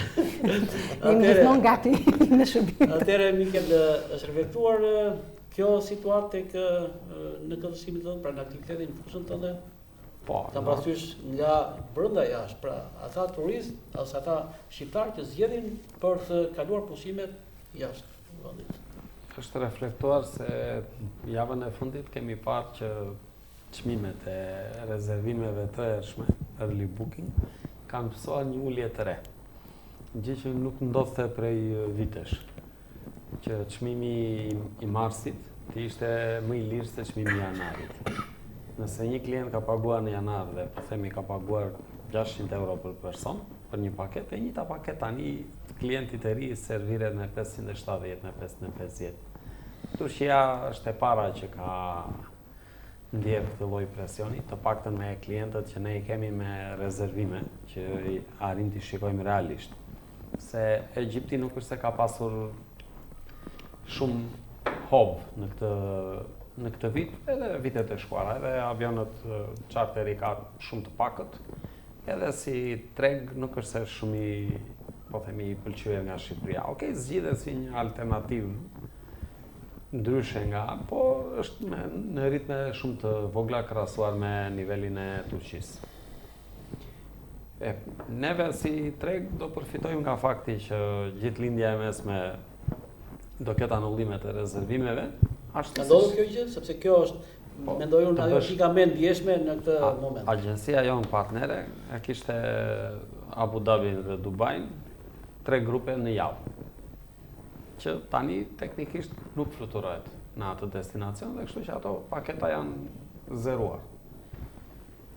Abu Dhabi dhe Dubai janë të parët, se më pak është Riyadhi në Arabinë Saudite, pastaj në këto vendet e tjera nuk është se ka në një turizëm, po themi nga Shqipëria, në Oman, në Aman, nuk është se s'ka kështu që të ketë volum. Mund të ketë ndonjë udhëtim sporadik, po kurse si Abu Dhabi mbante një nga vendet e Emiratet mbanin flamurin. Emiratet mbanin flamurin me më shumë se sa 3000 turistë në çdo muaj dalje nga Shqipëria. Në total nga Shqipëria 3000. Po. Vetëm agjencia jonë ka si mesatare gjithvjetore apo e ndar sipas momenteve. Ki parasysh vendet e gjirit mund të vizitohen deri në fund të prillit. Ndoshta edhe pak deri në mes të majit, se në momentin që temperatura atje shkon 50 gradë, edhe udhëtimi bëhet më i vështirë. Edhe ata kanë vërtet kushte, po turisti nuk është se do ri vetëm në autobus ose vetëm në hotel. Në momentin që del jashtë dhe temperatura është 52 gradë, bie realisht, bie fluksi realisht. Ja vërtet është kjo. Ne do kemi problem të madh rritjen e çmimeve nëse nafta do vazhdojë domethënë të ngrihet, se po të shikosh tani është më shumë se 10% me krahasuar me 10 ditë më parë. Dhe problemi tjetër është çmimet e biletave për punëtorët që do vinin nga jashtë këtu. Punëtorët që do vinë nga Filipinet bëjnë një fluturim të vogël për në Bangkok dhe nga Bangkoku vinë këtu nëpërmjet Stambollit. Janë mbyllur të gjitha rrugët e tjera normalisht, se të jetë shumë akses Dubai. Tani, në momentin që ajo është mbyllur, në 8 prill ose në 8 qershor, kishte një çmim që mund të shkonte 700 euro. Gjithë ditët e tjera ishte më shumë se sa 1200. Dhe kjo do përkthehet kosto për punë operatorëve turistik, për punë marsin. Zotëria është duke pritur, po themi punëtorët që kishin për të ardhur nga jashtë. Do t'i kushtojnë minimumi 50 dhe në 400% më shumë. Do vendosi t'i marri ose mos t'i marri. Dhe do përpiqet që zvendësoj me tjetër Megjithatë, nëse më lejoni këtu, Bashkia aktualisht duke implementuar një projekt në bashkëpunim me IOM-in për të parë mundësinë për punonjës nga qytetet të tjera të Shqipërisë, sikurse mund të jetë nga Kuksi e migracionit, po, migrim të brendshëm. Po, dhe migrim të brendshëm. Dhe duke u përpjekur që të lidhim një marrëveshje bashkëpunimi njëkohësisht dhe me Kosovën, me Bashkinë e Prishtinës, dhe njëkohësisht me Kuksin, me Kamzën, janë disa bashki që gjatë periudhës së beharit kanë trend për të shkuar për të punuar në mënyrë sezonale dhe për këtë arsye ne po bëjmë drejt për drejt marrëveshje bashkëpunimi me bashki dhe me zyrat e punës në mënyrë të tillë që të jetë një unë ndërlidhëse dhe të vinë në ndihmë pikërisht operatorëve turistik në qytet. Minimalja do ishte regjistrimi i punëtorëve të lirë në përbashkitë të ndryshme. Kjo është qëllimi dhe këtë ka për qëllim. Para që të kemi nevojë për kaq, kemi kaq vende të lira pune, të ndarasim mbas profileve, dhe të gjithë mund të aplikojnë. Shumë shpejt në përfundim të muajit, përfundon marrëveshja dhe kjo është një hap pozitiv dhe një mbështetje që bashkia jep ndaj operatorëve. Favori i madh, domethënë, sepse duke qenë punonjësit nga Shqipëria, vazhdojmë edhe qëndrojmë te teza, jemi autentik. Se autentik dhe me punëtor nga Filipinet, është pak vështirë kjo punë. Ndërkohë, Vasil, sa përqind e fuqisë punëtore të kompanisë zënë punëtor punonjësit me këtë origjinë? 30%. 30% janë stabil që kanë kontratë fikse, po dohet lexoja edhe një, se e pyeta një koleg që ka një nga 3 agjencitë më të mëdha të botës, siç është Booking, po kjo është e treta. Dhe më thotë, situata në 3 javët e fundit të luftës, thotë Greqia dhe Shqipëria janë më të pakta të ndikuara në market, thotë, diku te 20%. Domethënë për shkak të frikës dhe rritjes së çmimit ne po ndikohemi 20%. All South countries, të gjitha vendet e linjës mesme, Turqia, Maroku, Tunizia, Egypti janë minus 80%. Dhe thot Spanja dhe Greqia, këtu është e pjesa që thash unë kush përfiton nga kjo gjë, po bëjnë një marketim agresiv. Janë futur në treg që ndaj e thash e them edhe për gjithë kolegët e mi këtu në Vlora, po kudo që na ndjekin, është që duhet të futemi te tregu agresiv tani, duhet agresivitetin tonë. Pra ma thotë që ky është agresiv ofertë kapes e diku. Pra ofertë me çmime të arsyeshme optimale dhe me kushte të tjera, si thonë asaj buy 2 get 1 free, bli 2 të marrësh një. Edhe ti shiti 2 po jepi diçka falas. Tregu agresiv ka shumë element brenda që duhet i bëjmë. Dhe kjo ishte se e pyeta para se të vjen në emision dhe erdhi mesazhi që më thotë Greqia dhe Spanja po bëjnë një promotion agresive, thotë për muajin prill maj, se ata korrikun e gushtin e kanë tezauruar, po për muajin para sezonit dhe mbas sezonit. Kështu që kjo konfirmon që 8% e atyre që kishin, nëse klikoheshin këto hotelet e Turqisë, Tunizisë, Egyptit, Marokut, Dubajt, Abu Dhabit, nga 10.000 veta në ditë, tani klikohen nga 2.000. Dhe pjesa tjetër, Greqia e shikon, në disë që të bën kjo telefoni sot apo kompjuter, shikon që sa herë je ke klikuar ti si subjekt. Sa herë është klikuar Athina apo ishut e Greqisë. Dhe në moment që ti ke interes që rritesh në klikime, duhet ti përgjigjesh, ndjekesh atë trajtorin e këtyre klikimeve. Po prap, Ndërkohë, sepse pa na shkalojmë paksa bashkinë në këtë rast, pavarësisht se ne jemi në mbështetje në suport, që të mos te kalojmë atë marrëveshjen që bën. Nëse mundush në këtë moment, por le të jetë e fundit, pastaj nëse ti ke mundësi të qëndrosh, është tjetër gjë. Ja, unë përgëzoj bashkinë që ka marrë këtë hap, besa di është e vetmja besoj nga bashkitë e Shqipërisë që ka bërë këtë.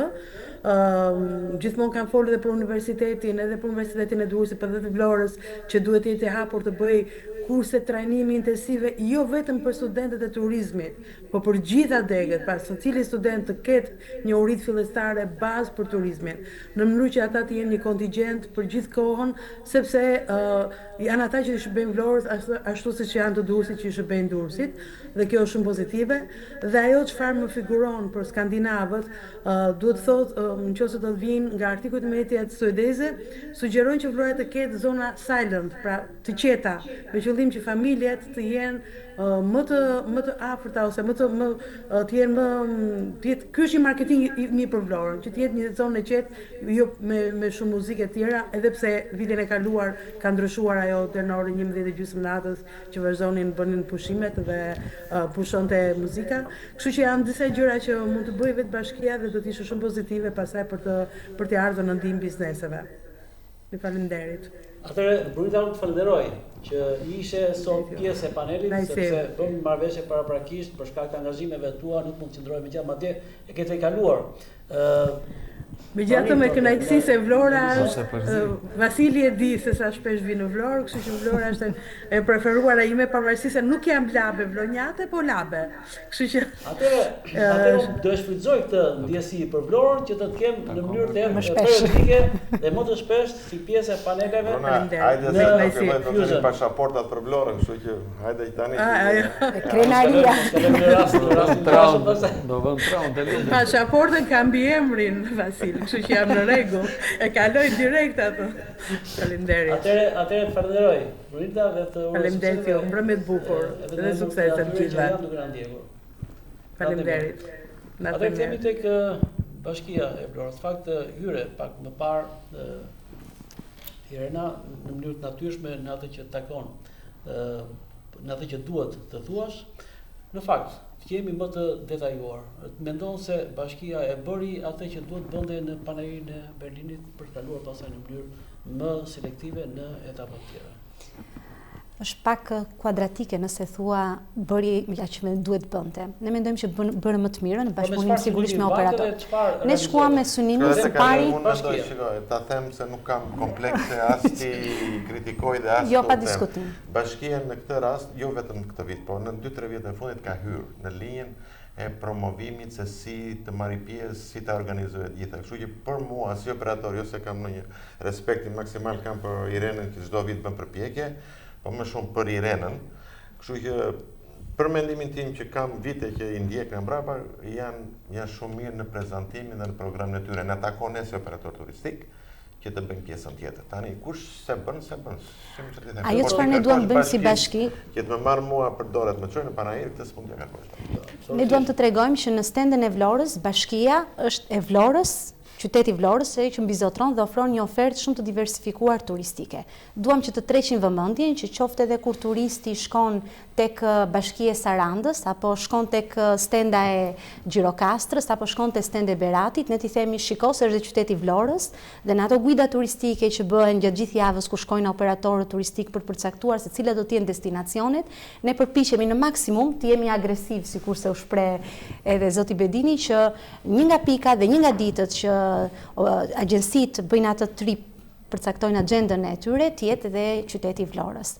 Kjo është atë çfarë ne duam t'ju tregojmë që çfarë gjen kur vjen në Vlorë. Dhe mendojmë se kemi arritur këtë gjë, dhe aq më tepër më lejoni ta ndaj në këtë moment në takimin që u bë me përfaqësues të Budenstagut, kryetaria e bashkisë, po, sepse ishte realisht një takim shumë interesant dhe ishte një takim shumë frytëdhënës, ajo që doli në përfundim të gjithë takimit. Kryetari arriti që fal interesit që ngjalli tek ta, që me shumë mundësi në muajin shtator, një grup i përfaqësuesve parlamentar të Budenstagut dhe veçanërisht Komisioni i Turizmit do të mikpritet në qytetin ton.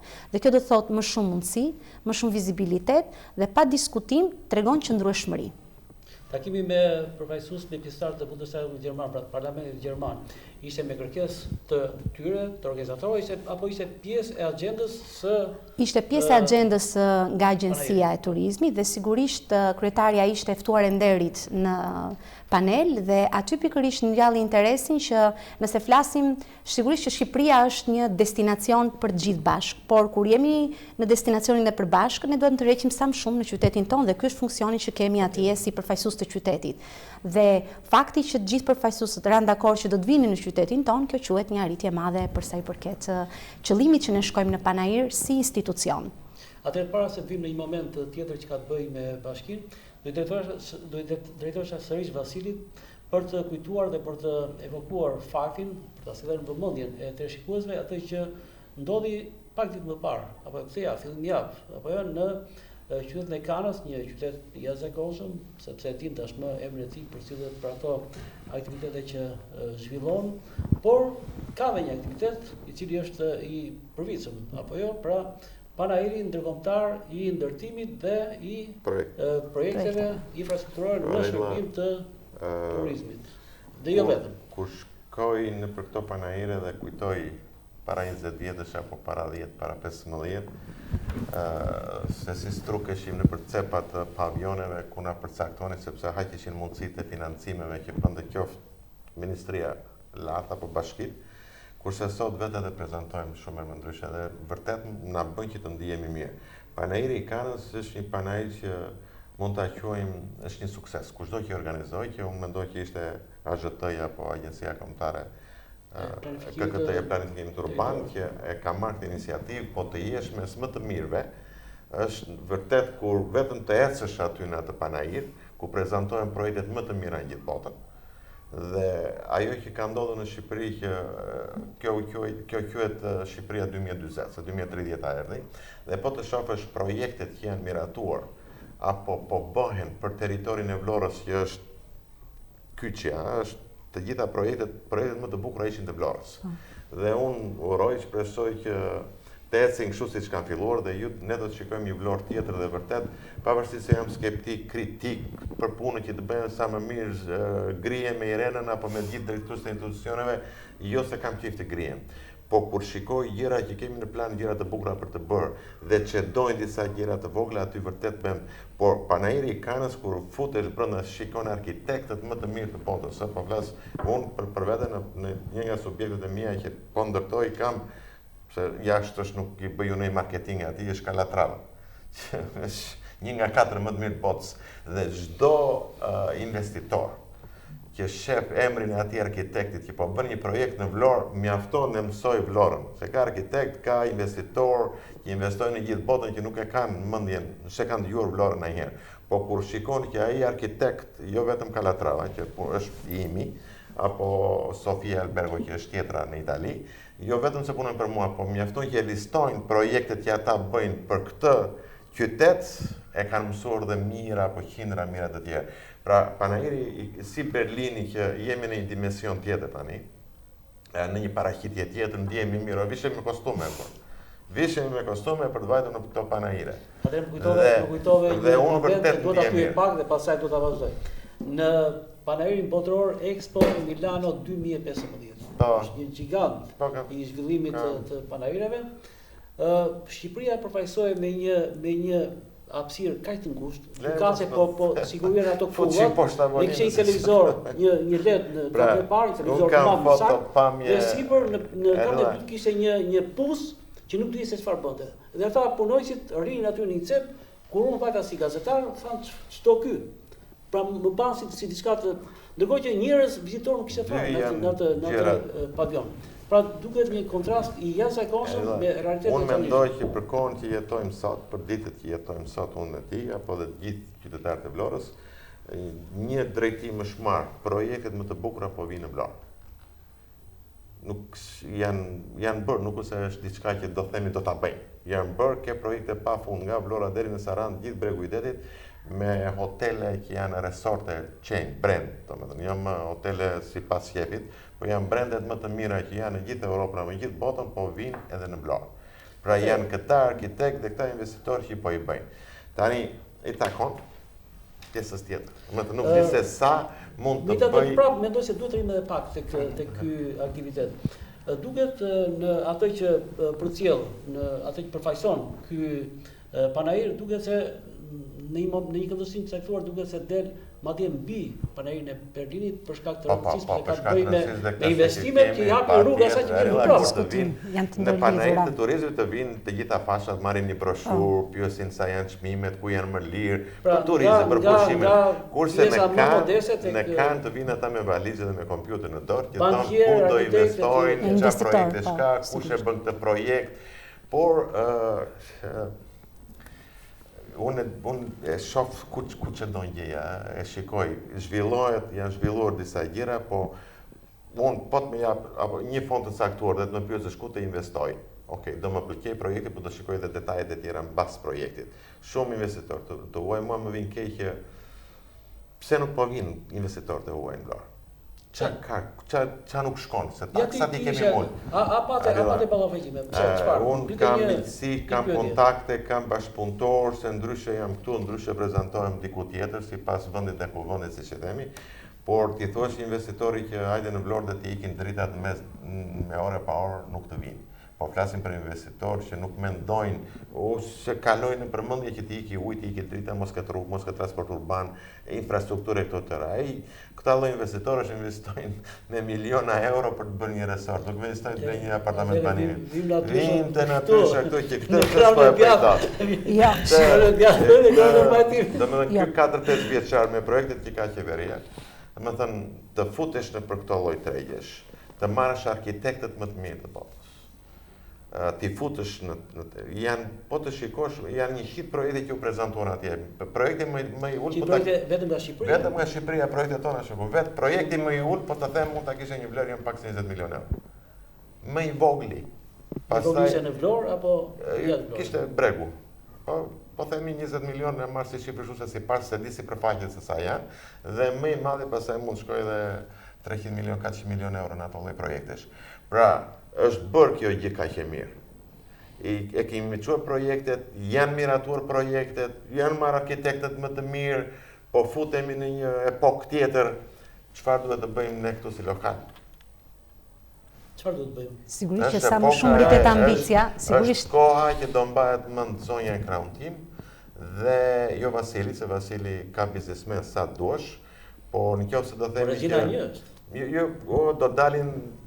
Mund ta gëzoj këtë, që thuhet edhe një 2 vjet, mbas 2 vjetësh këtu ketë gjithë markat e botës me hotelet që po ndërtojnë, do të vinë, çojnë tabela në çdo vend, që është gjë shumë pozitive, Por këtë gjë e themi që është shumë pozitive që e bëri kryeministri, se kush e bëri tjetër. Se të kesh idenë që të marrësh arkitektët më të mirë të botës, si sjellësh në Shqipëri, këto për projekte, po edhe promovimin e këtij vendit. E thash, ata kanë rrjetin e tyre, kanë investitorët e tyre nga mbrapa. Çdo studio arkitekturore si Calatrava nuk është thjesht një arkitekt, po ka dhe portofolin me klientët nga mbrapa. Ka investitorë që thonë, zotëria, ti bën projekte bukura, ku do ndërtosh, më shënon mua aty dhe më dërgoj informacionin në çdo projekt që ti bën. Pra është një portofol i veçantë ai. Kështu që e sollën dhe atë portofol. Tani rrugët, Irena, pse do t'i filloj t'i shtrojnë në prill? Atëherë. Sa më ambicioz, jo, pa diskutim. Dhe thashëm Irena, zonja Irena, se më vjen keq, pa diskutim. Dhe kryetari aktuale, pavarësisht se vitin tjetër do të ketë zgjedhje të tjera lokale, nuk e di se si do të gjërat, po do të jente kjo pjesa që o do bëjnë mirë, që të ecin me të mirën siç po bëjnë edhe të mirë, o do bëjnë keq edhe s'do të na zimbra. Në fakt 2 javë, 3 javë më parë unë e kisha në studio kryetaren pra Bruna Mersinit, ajo ishte shumë optimiste në atë që në vjeshmërinë e punës së saj në të gjitha dimensionet, veçanërisht në drejtim të infrastrukturës, madje la dhe përcaktoi afate konkrete sipas projekteve konkrete të infrastrukturës. Atëherë kalojmë. Atëherë, sa më shumë, pa diskutim, sa më ambicioze janë projektet, aq më të larta janë dhe pritshmëritë edhe nga pushteti vendor, edhe nga pushteti qendror, dhe kërkohet që të heset me të njëjtat ritme, me të njëjta hapa të këtyre projekteve ambicioze. Por Roma nuk u ndërtua në një ditë nderuar. Jo, dhe nuk e kam kërkuar. Unë tash jam shumë i gëzuar që kemi arritur këtu ku kemi arritur. Pa diskutim dhe po është njësoj sikur të nisemi dhe në një dasëm edhe të na bëhet një defekt rrugë pse s'vajtën. Pa diskutim që përpjekjet, projektet, marketingu që është bërë Vlorës është bërë tani. Dhe kjo ka rritur aq më shumë angazhimin e bashkisë për të patur projekte edhe më të rëndësishme dhe të njëkohësishme. Nëse flasim sot, janë 35 rrugë të qytetit që po përfundon procedura dhe ju e dini shumë që ka dhe procedura të cilat duhen realizuar. Bëni një borë për zotin, se do vete unë po keni frikë se do veni në SPAK. Jo, nuk ka njëri frikë të vejnë në SPAK për investime që ka nevojë për studim, që mos të bëhen investime të paqëndrueshme, kërkohen investime që duhet jenë të qëndrueshme dhe ka nevojë për studim. Sigurisht janë duke përfunduar të gjitha procedurat, sigurisht se shprehu dhe më herët kryetaria në takimin që kishte, për të shtruar rrugët e qytetit, janë 35 rrugë që janë vendosur në buxhetin e Bashkisë Vlorë për të shtruar në këtë vit. Kryetaria tha që do fillojë javën e parë apo 2 të prillit. Unë arrilla këtu do jemi dhe inshallah nuk ne e çoni në fund të prillit me këto procedurat, jo e firmosi çka quhen ato të financës. Daudi. Për mos të fol, jo nuk është Daudi financës. Jo, nuk është Daudi financës. Megjithatë, ka qenë një periudhë reduktuar, kufizuar. Ore kush firmos tendrat sot valla? Po është grupe është kryesisht procedura administrative. Ma do vemi t'i rrim të dera. Në fakt nuk mund të themi që nuk po punon për aq kohë sa ka vizion dhe ka dëshirë për të bërë gjëra të mira për qytetin. Sigurisht që ne dim që ka nevojë për përmirësime, nëse do flasim për transportin publik, sigurisht që ka nevojë për përmirësime të dukshme, për këtë arsye përpost asaj çfarë ofron operatori, bashkia është duke ndërmarr hapa nga ana e saj. Kemi fituar një projekt IPA Cross Border me Greqinë, që ka të bëjë me autobuza elektrik, që do të jenë autobuza që do të vendosen në dispozicion nga bashkia. Po, do të kemi ne kemi fituar, po, bashkia drejt për drejt ka aplikuar në Smart City, kemi fituar. Kemi fituar Smart City për 2 autobuzë elektrik, të cilat janë parashikuar 2 linjë, jo do të jenë elektrik si autobus. Është IPA Cross Border, Smart City dhe Bashkia Vlorë është nga bashkitë përfituese së bashku me Qarkun e Korçës, ku vlen është një diku te 450.000 euro fond. Këto janë të gjitha përpjekje që të shkojmë në të njëjtin hap që shkojnë investitorët, në të njëjtin hap dhe ambicie që kanë edhe operatorët, në të njëjtin hap dhe ambicie që kanë edhe investitorët privat. Sigurisht që nuk bëhen gjitha menjëherë, nuk bëhen gjitha njëkohësisht, por ka dëshirën e mirë dhe ju nuk mund mohojmë dot atë që është e dukshme. Jo, nuk po mohojmë, më kuptoj, nuk mohojmë se këtë qytet që kemi të mirë, që themi është i mirë, bashkë kemi bërë se kam barasona, se jemi gjithë bashkë në kjo pjesë. Por nuk e kuptoj disa punë që nuk fillon më sezoni në Vlorë në muajin qershor. Plotësisht dakord me ju. Dhe duhet jetë përbashkët e gjithë angazhimi. Këtë gjithë, një gjë është shumë e rëndësishme. Turisti që të vinë në muajin prill, maj, deri në mes qershorit, ky është turist kulturor. Dhe nuk më pushim me një herë në vit. Bën 3 herë në vit. Dhe pse ai që vjen për plazh e ka hotel, plazh, kurse turisti kulturor i lë lekët gjithandej. Pra, nuk duhet të fillojnë punët në fund të prillit apo në fund të majit se në erdhi Korriku Gushti. Korriku Gushti po erdhi, ka hyrë, ka dalë. Ne që qëndruam tek pjesa, ne sapo kemi krijuar një platformë, javës tjetër hidhet platforma e aplikacionit të Bashkisë Vlorë, në të cilët është ndërtuar të gjitha shërbimet duke përfshirë dhe ato kulturore. Tani, nëse do flasim vetëm për infrastrukturën, mendoj se u shpjegova të gjë, janë 35 rrugë të cilat do të investohen shumë shpejt dhe përfundojnë. Nëse do të flasim, sepse sigurisht është shumë dimensionale gjithë përpjekja. Kur do nisin dhe kur do përfundojnë. Sepse nëse thoni ose thua nisin në prill ose në fund të marsit, si implementim Bashkia Vlorë në këtë vit buxhetor ka parashikuar që të shtrojë 35 ose 37 rrugë ndjes sepse u shtuan edhe 2 të tjerë. Sigurisht që kanë sipas brenda aktiviti, sipas procedurave brenda aktiviti. Do të punohet gjatë sezonit të verës, si do kemi forcë apo jo? Jo, gjatë sezonit të verës ka disa standarde që nuk mund të punohet gjatë sezonit turistik. Pa diskutim. Për pos projekteve sidomos më shumë e rëndësishme. Po. Po pra, do dalë. Nuk do se duhet me procedura manos, e mëro mua 15 ditë më të viti kërmos mund të vendosim juve që të ndryshojmë ligjin, të loboni të ndryshojmë ligjin, po ka dhe një transparencë publike për gjitha procedurat që duhen tjetër. Po nuk ka, ajo është një pikë tjetër se po e marr fjalën ti, është një gjë tjetër, që është një temë tjetër që duhet ta diskutojmë, se unë si taksapagues që mund të jem një nga më të mëdhenjtë e Vlorës, nuk më vjen mirë që po më hidhen lekët, hidh e prish, nxirr, e bëje, hidh u sjell se s'po merret vetë se çapo bëhet, nuk e kam me këtë drejtor që sot se një vit ka. Ky është një problem i mbartur në vitesh, po sa do të ikin nga këto taksa që ne mezi paguajmë, kështu bëj rrugë, prish rrugë, hap kanale, mbyll kanale. Unë uroj që të na mbledhësh sërish këtë panel kur ti kemi përfunduar dhe pastaj të kujtojmë dhe të qeshim dhe të qeshim me presionin negativ që shikojmë për diçka që do të bëhet shumë e mirë për qytetin. Atëre, të flasim pak dhe pastaj kthehemi tek ky argument. Po, Mikel? Nuk isha duke i thënë zonjës kryetare për projektet e mëdha që do bëj Bashkia Vlorë. Po të donim që të paktën të bënte ca projekte të vogla që i kanë brenda, po një është pastrim. Nuk ka asnjë arsye të ndodhi ditën në kohën e turizmit në ver. Shumë e thjesht, çdo lloj biznesi i shkon një lajmërim që mbeturina do derdhe në këtë format në këto orë. Mbas kësaj ore je i detyruar të çosh në pikën e grumbullimit. Jo ti nxjerrësh më për jashtë. Që është një gjë shumë e vogël, pa shtuar asnjë lloj kostoje. Dhe rrugën, unë e kuptoj që bashkia do të nderoj 35 ose 37 rrugë, po janë ja 5-6 rrugë që duhet të bëhen të parat dhe duhet të bëhen me urgjencë. Pastaj bashkia leti të nderoj të gjitha lagjet një nga një, të vendosi kë lagje do rregullojmë, ti prishi ato hapësirat e zëna, pastaj të krijoj mundësi parkimi dhe ta rindërtoj lagjen nga brenda. Po në fillim, është e pamundur që qytetin ton ta përshkosh nga veriu në jug, në ver, brenda në qytet. Për çfarë arsye? Mendon që mund të shkosh nga Marina Bay deri te rreth rrotullimi në Pusmezin? Pa 1 orë 20 minuta jo? A ke parasysh trafikun? Ka nevojë për një ndihmë të vogël. Policia e shtetit në bashkëpunim, bashkia ka sektorin e vet të policisë bashkiake. Kuptohet që nuk i kanë të pafundme resurset, por kanë mundësi bashkëpunimi. Policia e shtetit dhe policia bashkiake, gjatë kohës së sezonit veror, duhet të vendosin kush janë ato pikat. Ka inxhinier mobiliteti që shikon cilat janë pikat që bllokohen dhe arsyet pse. Edhe këtij qyteti të jepet një frymarrje. Se të gjithë këtu jetojmë, të gjithë e dimë që kur dalim mëngjes në orën 8:20 nuk i çojmë dot fëmijët në shkollë. Më kollaj i çojmë në këmbë sesa me makinë. Dhe gjithandej për disa zgjidhje të vogla, pa kosto. Thjesht operacione të vogla bashkëpunimi.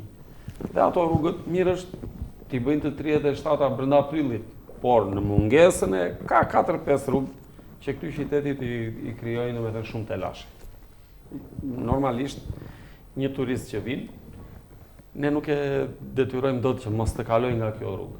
Ai do futet në Google dhe turisti i përgjithsisht zgjedh rrugën më të shkurtër, që të ketë koston më të vogël. Si të kohës, sepse e orienton edhe vetë. Si të kohës, atëre edhe neve futemi këtu dhe të shikojmë ato rrugët më të shkurtra. Edhe të gjejmë një arsye pse këto rrugët më të shkurtra i kemi kështu, që nuk përfundojmë dot në një punë, pastaj ato projektet e mëdha që duan kohë dhe okay, nuk jam kundër atyre, po të paktën zgjidhjet emergjente që mos të jetë ky behari i 15 që mbytemi në plu, që nuk dim nga t'i kalojmë njerëzit.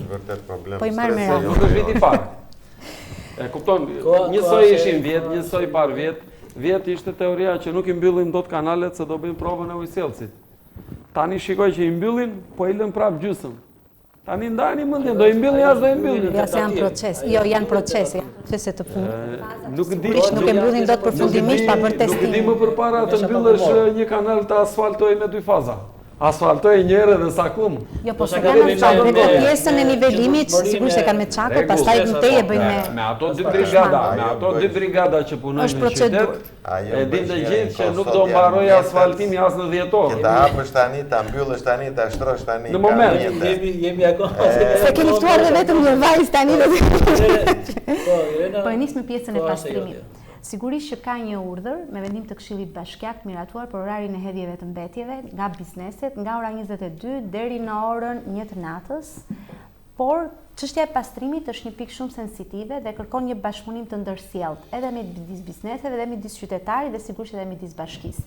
Nuk janë të pakta rastet kur bashkia ka evidentuar raste kur vetë bizneset megjithëse kanë orarin e përcaktuar dhe janë njoftuar për orarin apo vendin e dedikuar ku duhet nxjerrin kartonat, përsëri shkelet dhe abuzohet me vendin ku depozitohen mbetjet. Megjithatë, aktualisht është hartuar një plan veprimi nga ana e drejtorisë pastrimit, ndërmarrjes pastrimit, shumë shpejt i do të publikohet edhe në rrjetet sociale dhe jo vetëm me gjitha instrumentet e publikimit dhe njoftimit. Për sa i përket orarit dhe mënyrës se si do të organizohet hedhja e mbetjeve, jo vetëm gjatë sezonit turistik, por veçanërisht dhe në fokus gjatë sezonit turistik për shkak të fluksit që ka. Të kuptoj. Kjo është hapi i parë. Të them për sot, makinën e bardhë të madhe të plerave, nuk e di çfarë është Scania apo Fiat, në qytet unë sot e ndesh 3 deri në 5 herë në ditën. Në orën 10, në 11, në 12. Ka një fluks të jashtëzakonshëm, më besoj gjatë kohës së verës, megjithëse punohet gjatë orarit të natës, gjatë ditës ka shumë mbetje dhe për këtë arsye janë të detyruar që të punojnë 24 orë në mënyrë të tillë që qyteti të jetë i pastër gjatë sezonit turistik. Staf me kohë të pjesshme. Po jo, nuk është çështja e stafit, jo, nuk mungon stafi në këtë pjesë. Nëse flasim për mbetjet. Jo, për çështjen e mbetjeve që del makina gjatë ditës është detyruar që në barësi të mbetjeve që prodhohen të bëjnë dhe planin e punës, jo në mënyrë asesore ajo drejtori përcakton orare të caktuara. në momentin që ke vënë orarin, nuk do lejosh që të depozitohen mbetje në 7 mëngjesit, në 8 mëngjesit. Pikërisht për këtë arsye ju thash që kjo ka nevojë për një bashkëpunim dhe një sensibilizim të përbashkët. Sapo drejtoria e pastrimit. Kemi bashkisë, po themi që vetëm bashkia. Sapo drejtoria e pastrimit të dalë me planin e saj për mënyrën e menaxhimit të mbetjeve dhe mënyrën se si do të hidhen mbetjet gjatë sezonit turistik, si për sa i përket qytetarëve, edhe për sa i përket bizneseve, do të ketë nevojë për një bashkëpunim dhe një mirëkuptim të ndërsjellë. Mund ta kesh pak të vështirë me bizneset, mendoj që po nuk e ke as pak të vështirë. Se qyteti Durrësit e bën dhe për qytetarët orarin e hedhjes së mbetjeve. Jam dakord, nuk jam kundra. Nëse duam të bashkëpunojmë, duhet jetë ndërsjellë. Bizneset janë më kollaj për të disiplinuar. Më beso që ka qenë dhe gjatë verës, nga ora 22 deri në orën 1 të natës, dhe përsëri bizneset hidhin mbetjet jashtë orarit të përcaktuar dhe jashtë fashës orare. Se kjo kërkon një lloj ndërveprimi të përbashkët, sepse sezoni turistik, infrastruktura dhe qyteti nuk është vetëm detyrim për mirëmbajtje nga ana e bashkisë, po është një detyrim mirëmbajtje nga gjithë ne, nga gjithë qytetarët. Atëherë është një moment që ne edhe me kryetaren e bashkisë e diskutova ditë që ishim në studio, lidhur me koncesionin ose shërbimet me pagesë të hapësirës publike të parkimeve. Ka një kontradikt. Pra, u miratua kaloj në mbledhjen e kaluar të Këshillit Bashkiak që të fillojë si procedurë. E ka vendosur. E mbaruam pyetjen e rrugës. E mbaruam pyetjen e rrugës. Sepse jemi në kushtet që infrastruktura rrugore, pra për të qetësuar në këtë pjesë, është ajo që është në situatën aktuale. Ndërkohë që ne fusim pagesën, shërbimin me pagesë. Nuk ka asnjë arsye, më fal në kryetare, nuk ka asnjë arsye pse kryetari e bashkisë, apo në kryetari, apo drejtori, kush do qef, ta toleroj kaq shumë të kompaninë e ujësjelljes kanalizimeve. Vërtet ka një kontratë është drejtori më vetë, e kuptoj, është bashkia është gjysmë aksionere dhe këtë e kuptoj. Por çdo gjë është në territorin e bashkisë. Pavarësisht se bashkia Vlorë është 49% të aksioneve që ka Kuku, po është në territorin e saj, 10% ka bashkisë. Çdo kontratë është më ndryshe sepse janë gjitha bashkitë, tek 49 janë gjitha bashkitë në çdo kontratë ka ato rregullat e veta, ka kontratë. Dhe nuk mund të lejosh një kompani që bën ujë. Unë i kam dyrë ata s'kanë një hartë, nuk kanë një plan se çfarë po bëjnë. Do vi një kompani tjetër më mbrapa dhe do kërkoj se qa projekti zbatuar me këtë ujësjellësi që ti bësh këto janë legjenda urbane që s'ka një hartë, që nuk ka një plan, se sigurisht ata nuk mund të implementojnë. Nuk mundet bashkia me gjithë respektin që kam për. Nuk mundesh, nuk i ke asnjë detyrim. Si mund ta lësh një kompani që çan gjitha rrugët e Vlorës, mos i thuash hapi një segment, mbyllë dhe ato që dalë sa të biesh historike të shes të tjerëve, jo ne që marrim vesh, se sot i kanë të gjitha mjetet e ngjeshjes që ta hapi sot bota e hap sot. Brenda ditës e mbyll sot. Jo më lart, ky është një projekt madhor, me thënë të drejtën, dhe ka nevojë për po jo më lart se 2 javë më herët është vendosur një gjop prej 5 milion lekë, 50 milion lekë, vetëm një prej rasteve. Një prej rasteve që flasin për një ndërhyrje të gabuar, 50 milion lekë. 50 milion lekë. Jo më lart se 2 javë vetëm për një rast ndërhyrje. Jo, me që flasin vetëm për një rast. Do vjen në gjykatë administrative, do pagoj 5000, do ta rrëzoj. Po jo se po nxjini dhe sistemin gjyqësor të korruptuar. Nuk kuptoj se një kompani private që ka fituar tenderin në X lek që e paguajmë ne të gjithë si qytetar dhe ta lësh atë të bëj sikur punon vetëm në bashkëti. Po nuk po e bën njëri, sigurisht që s'po e lë se po marrin gjoba për sa i përketur implementimi për gjoba dhe vendosin në gjobave dhe penalizimit. Çdo kryetari atë ngrihet mes mëngjesit dhe thotë ja këtu atje duhet ma mbyllësh. Ka kryqëzimit e gjykate e apelit më shumë se sa një javë. Prit gërmuar, bërë me atë solucionin e zi për ngjitje dhe nuk shtrohet. Hajde shikoj çfarë ndodh atje në pikë të sabahut. Çfarë borxhi kanë në njerëzit si bashki? Ka 15 ditë ajo, kaq e thellë. Po nuk e kuptoj, do ta transmetoj më një herë këtë tek ujësjellësi si shqetësim pa diskutim. Kryetari më pazuar një afat 15 maj, a do të respektohet si 15 maj. Pse është? Po, turet kulturore nga jashtë kanë filluar. Nuk po flasim për turizmin. Muaj mars, muaj prill. Janë infoturët që ne i quajmë, të gjitha agjensitë partnere që shesin për Shqipërinë, vinë dhe marrin informacionin e fundit që e publikojnë në revista, në website dhe në ligjet e tyre. Dhe kur vinë këtu, domethënë shitje të gjithë operatorët e huaj i bëjnë 6 muaj para duke filluar. Nga nëntori i 2025-s kanë filluar dhe bëjnë infoturët ku do t'i çojmë njerëzit, çfarë do t'u premtojmë, çfarë do shesim me gjitha ditën me radhë. Na vin tani, nuk na vin në 15 maj i kanë mbyllur ata. Çau ushit, kush do vi do vi. Megjithatë dua t'ju siguroj që kryetarja e bashkisë dhe Bashkia Vlorë është në fokus për të bërë më të mirën që sezoni turistik ta gjejë qytetin me realisht. Merr kohë. E di pse jemi të shqetësuar edhe i usulemi ju për të gjë, po. E ka fituar një kontratë ai zotëria, ja ke dhënë lekët. Dhe kryetarja e bashkisë po i qëndron në kokë kësaj kontrate që mos shkelet sikurse parashikon. Hyjmë mëngjes për mëngjes atje me gjithë policët. Nuk është kaq e dhunshme sa e shprehni ju, po me dorën e ligjit pa diskutim me qytetin e saj do t'i shkojë deri në fund dhe po përpiqet në maksimum dhe po i qëndron në kokë të gjithë kontratës dhe të ushtruar presion pozitiv. Dua të përmendë diçka ekstra për sa i përket semaforëve, që shumë shpejt do të vendosen semaforë dhe rampat, mos harroni rampat selam, rampat e trotuareve. Gjithë lungomarrja të kalosh me karos me fëmijë nuk zbret dot. Jo, i gjithë në pjesë sigurisht që ka nevojë për përmirësim ku mungojnë rampat, sigurisht. Jo, është në fokus dhe duke bërë ndërmarrja e shërbimeve publike. Ka kanë rënë atje, ble invalidët s'kalojnë dot. Ndërmarrja e shërbimeve publike po bën ndërhyrje për vendosur rampat në pjesën e lungomarrjes në të cilat mungojnë. Por dhe semaforët është një prej pikave që për herë të parë do të vendosen semaforë në qytetet e vogla. Janë disa gjëra që kërkojnë.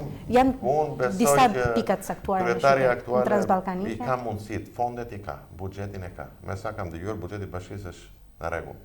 I ka vjell taksat, kanë bërë punën e tyre, i duhen vetëm njerëzit dhe siç e thash pak më lart. Ajo do të mbahet mend. Sepse është periudha, është momenti tani i kapërcimit, ku kemi qenë dhe ku duhet të shkojmë. Pa diskutim. Vlora Marina 2-3 vjet mbaron, pa do ta kenë infrastrukturën, do shesë zotëria që tjetër një projekt tjetri. Pastaj punën e mbeturinave shkon, mos i japin fajin bashkisë. Unë jam më kritiku, e flas gjithkohë. Por nuk është vetëm bashkia. Jemi ne si qytetar, në ratë parë që duhet kemi një sensibilizim gjithandej.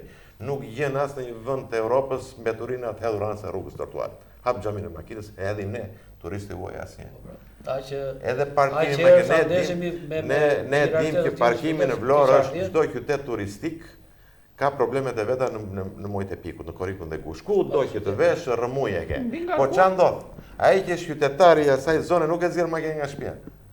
Po ne bëjmë gjyra, e shikoj të njëjtën targ 7 herë në Lungomare, aty hapet xhami, vjen muzikën aty, parkojmë, jepja turistit të huaj se edhe ai që s'ka lidhje me një bar, restorant, po punon në një punë tjetër, nga kjo ekonomi është nga turizmi, se ne s'kemi asgjë tjetër këtu. Po zinxhir gjeja. Mund të jetë diku në një mobileri ai, po atë mobilerin unë si hotelier e blej. Apo një apartament apo një hotel tjetër që bëhet. Pra puna e pastrimit patjetër që duhet të ketë një program të qartë bashkia me orare dhe konsultimi, po jemi ne si qytetarë. I vemi në përvendet të tjera, ne që pim cigare, mbajmë bishin e cigares 2 kilometra ndore se hedhim në rrugë, derisa të shikojmë koshin e afërt. Kurse këtu Atëherë një nga temat e emisionit në vijim do të jetë pikërisht vetëm pastrimi, sensibilizimi parkim. Atë 45 ditë që është fluksi, po, ti rinte rreth skelës me shtëpinë, nxjerr makinën për vajterapi. Është absurde ta mendosh, aq më tepër. Dhe bëjmë vetë të kaos. Me këtë rast për të prekur dhe diçka që cekët më herët për sa i përket parkimit me pagesë, kisha parasysh në këtë rast faktin që nëse ne kemi këtë gjendje infrastrukturore dhe nuk i ofrojmë atij turistit mundësi për të parkuar siç duhet apo qytetarit tonë për të parkuar siç duhet për të bërë pagesë me atë parkimin me pagesë. Mendoj se rriten kostot në kushtet e mungesës së standardit të durtë. Besoj se ka një keq kuptim për gjithë mënyrën se si do të implementohet parkimi me pagesë. Së pari, parkimi me pagesë do pilotohet një herë fillimisht në sheshe të caktuara të qytetit dhe për aq kohë sa do pilotohet në 3 sheshet e miratuara, nuk do të kalohet më një herë në rrugë të caktuara të qytetit, të cilat kaluan me vendim të Këshillit Bashkiak. Kaluan me vendim të në sheshe. Fillimisht do të pilotohet në sheshet të qytetit të caktuar, në 3 sheshet të cilat janë përfshirë në projektin e kaluar me vendim të Këshillit Bashkiak. Për sa i përket infrastrukturës, shaja e parkimeve është duke bërë një studim shumë të hollësishëm, të cilën përsëri do ta paraqes në Këshillin Bashkiak për miratim, për sa i përket instrumentave dhe metodologjive se si do të vilen këto të ardhura. Sigurisht do të jenë të gjitha mënyrat, duke filluar prej pagesës nëpërmjet aplikacionit, duke vijuar më tej blerjen e biletës, pra do të jenë të gjitha lehtësirat që çdo qytetar të ketë aksesin dhe mos të penalizohet për sa i përket parkimit në sheshet e caktuara. Atëherë ngelemi tek projektet e infrastrukturës, 35 projekte. Do të hyja te kjo pikë parë te parkimet pagesë për mua dhe se si e shohën zhvillimin e një qyteti turistik dhe si shoh mangësitë që kemi dhe pozitivet që kemi, unë mendoj se çdo kosto për turistët që i vendosin tani është e tepërt.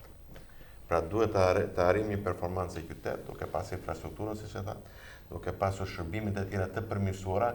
Ne sot, pse tham, duhet të futemi në tregun agresiv. Nëse na mungojnë 2 gjëra, duhet i kompensojmë me 2 gjëra të tjera. Nëse themi paguaj këtu, paguaj atje, paguaj këtu, paguaj atje, dhe nuk kemi infrastrukturën, ikën ujit, ikën energjia, me çfarë do ta kompensojmë atë, se ne po ja marrim gjitha në kokë. Mendoj që çdo tarif që i vendosen një turisti që vinë në Vlorë, mbi ato që paguon tani aktuale, është e tepërme. Nuk e di, mund të jetë një shifre caktuar. Kur thua që i rritet kosto, po i rritet. Shpjeguar për Arilla, unë po e marr. Nëse nuk hapet aeroporti i Vlorës, apo e marrim që po vini turist nga Tirana. Nuk e do makinë. Nuk do të udhtoj me makinë. Transportin urban nuk e kemi. Është kosto për çdo turist që është në Radhim, apo është e Kalaj, apo është në Vlorë, që do marr taksi për të vajtur. Ne nuk ja marrim, kam diskutuar bashkë. Ne një turisti që vinë në Vlorë, ja lëm lekët në portofol t'i marri prapë me vete. Nuk ja marrim dot. Pse? Nuk e lvizim, duhet ta qarkullosh një klient. Që të vinë në hotel, duhet ta qarkullosh. Të japësh mundësi të vej te zona historike që kemi neve, që është më e afërta. Të japësh mundësi të vesh në pikat kulturore që ne kemi. Po transporti urban nuk e kemi. Kështu që çfarë do bëj, do marrë makinë me qira. Atë e merr nga Tirana, po nga Vlora nuk ka. Po çfarë rëndësie do ta paguaj? Tani e merr makinë e qira se ne nuk e kemi shërbimin e transportit urban. Ja kemi ngarkuar faturën e makinës. Po sigurisht që kanë edhe për përmirësim. Po se ke fare në tash më le tani, po aman mos na hynë atë do mirë kur na shikojnë qytetarë vlonjat mua dhe ty atje. Dy djemtë e mi hipin nëse le tani do flasim me ato gjëra që duhet përmirësuar, duhet të bëhen. Duhet përmirësuar. Po Irena, më thuaj çik cili urban apo cili autobus ke një orar fiks që të bën linjën nga Vlora në Orikum. Që ai hotelziu që vjen në një nga hotelet e Radhimës, ta hajë darkën të vit pi dhe një kafe në Vlorë, ti lë dhe 10.000 lekë në Vlorë, 10 euro. Në një nga këto baret fantastike që ka Lungomari apo Bulevardi. Ti nuk e sjell dot se nuk ke, vajti ora 6 e mbas ditës, që në korrigën ngushtë ora 6 është mbrëmje, nuk ke. Po se ke fare. Po të themi që nuk e kemi, po nuk e ke Irena, po transportin që bëjnë pjesën e fugonave që merren. Po Irena, po ata mbushen në Orikum edhe kur vinë para në zonën e Radhimës, janë full edhe në ajo që duan të marrin sa më shumë, hapin bagazhin, fusin në bagazh. Po flasim tani, tham që po konkurrojmë me projekte me arkitektët më të botës.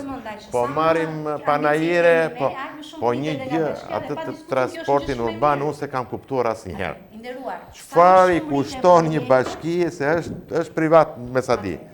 Ti thot, o zotërie, 3 muaj, unë e kam hedhur dhe si alternativë, me atë që ka lishes në transporti urban, për pak të për zonën nga Rapi deri në Orikum. Nuk i delet. Hajde më thuaj mua si biznes, sepse derë do më bësh edhe sikur të më thuash ti do paguash kaq në muaj, që të rimbursosh ato që mua do heq një shofer, 2 shofera nga puna, që më marrin stafin, do heq makinat e mia. Pra i kemi diskutuar, po nuk bën.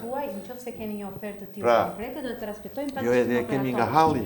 Por që të themi që nuk kemi, sigurisht që duhet përmirësuar dhe dakord. Ai zonë nuk ka. Që duhet përmirësuar, jemi dakord. Në letra ti ke pa në letra. Çdo letra, jo janë njerëz. Do të marr nesër do të themi ai do rin edhe janë njerëz të cilët shkojnë në Orikum për ditë. Kështu që s'mund të themi që s'kemi. Ne kemi lëvizur të gjithë këtu. Linja me 1 apo me 2 makina. Nuk kanë orar, kur do hipi, çfarë do vi. Ai niset kur mbushet edhe transportin urban, jo nga Vlora në Orikum. Po ne nuk kemi orar as për atë brenda në qytet. Ti se çfarë do të Zvërnec?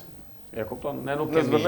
Dhe unë qesha kur më kthe për atë projektin me ato autobusat me bateri apo me që janë parashikuar të bëjnë 2 linja turistike, të bëjnë linjën e Zvërnet, nuk ka për të qeshur sepse janë sa cop janë, sa autobus janë? 2 autobus dedikuar pikërisht për 2 linja, që do të jetë Vlorë Orikum dhe Vlorë Zvërnet, sepse edhe kur është bërë aplikimi, është bërë për këto linja në mënyrë të tillë për turizmin e gjelbër. E kuptoj.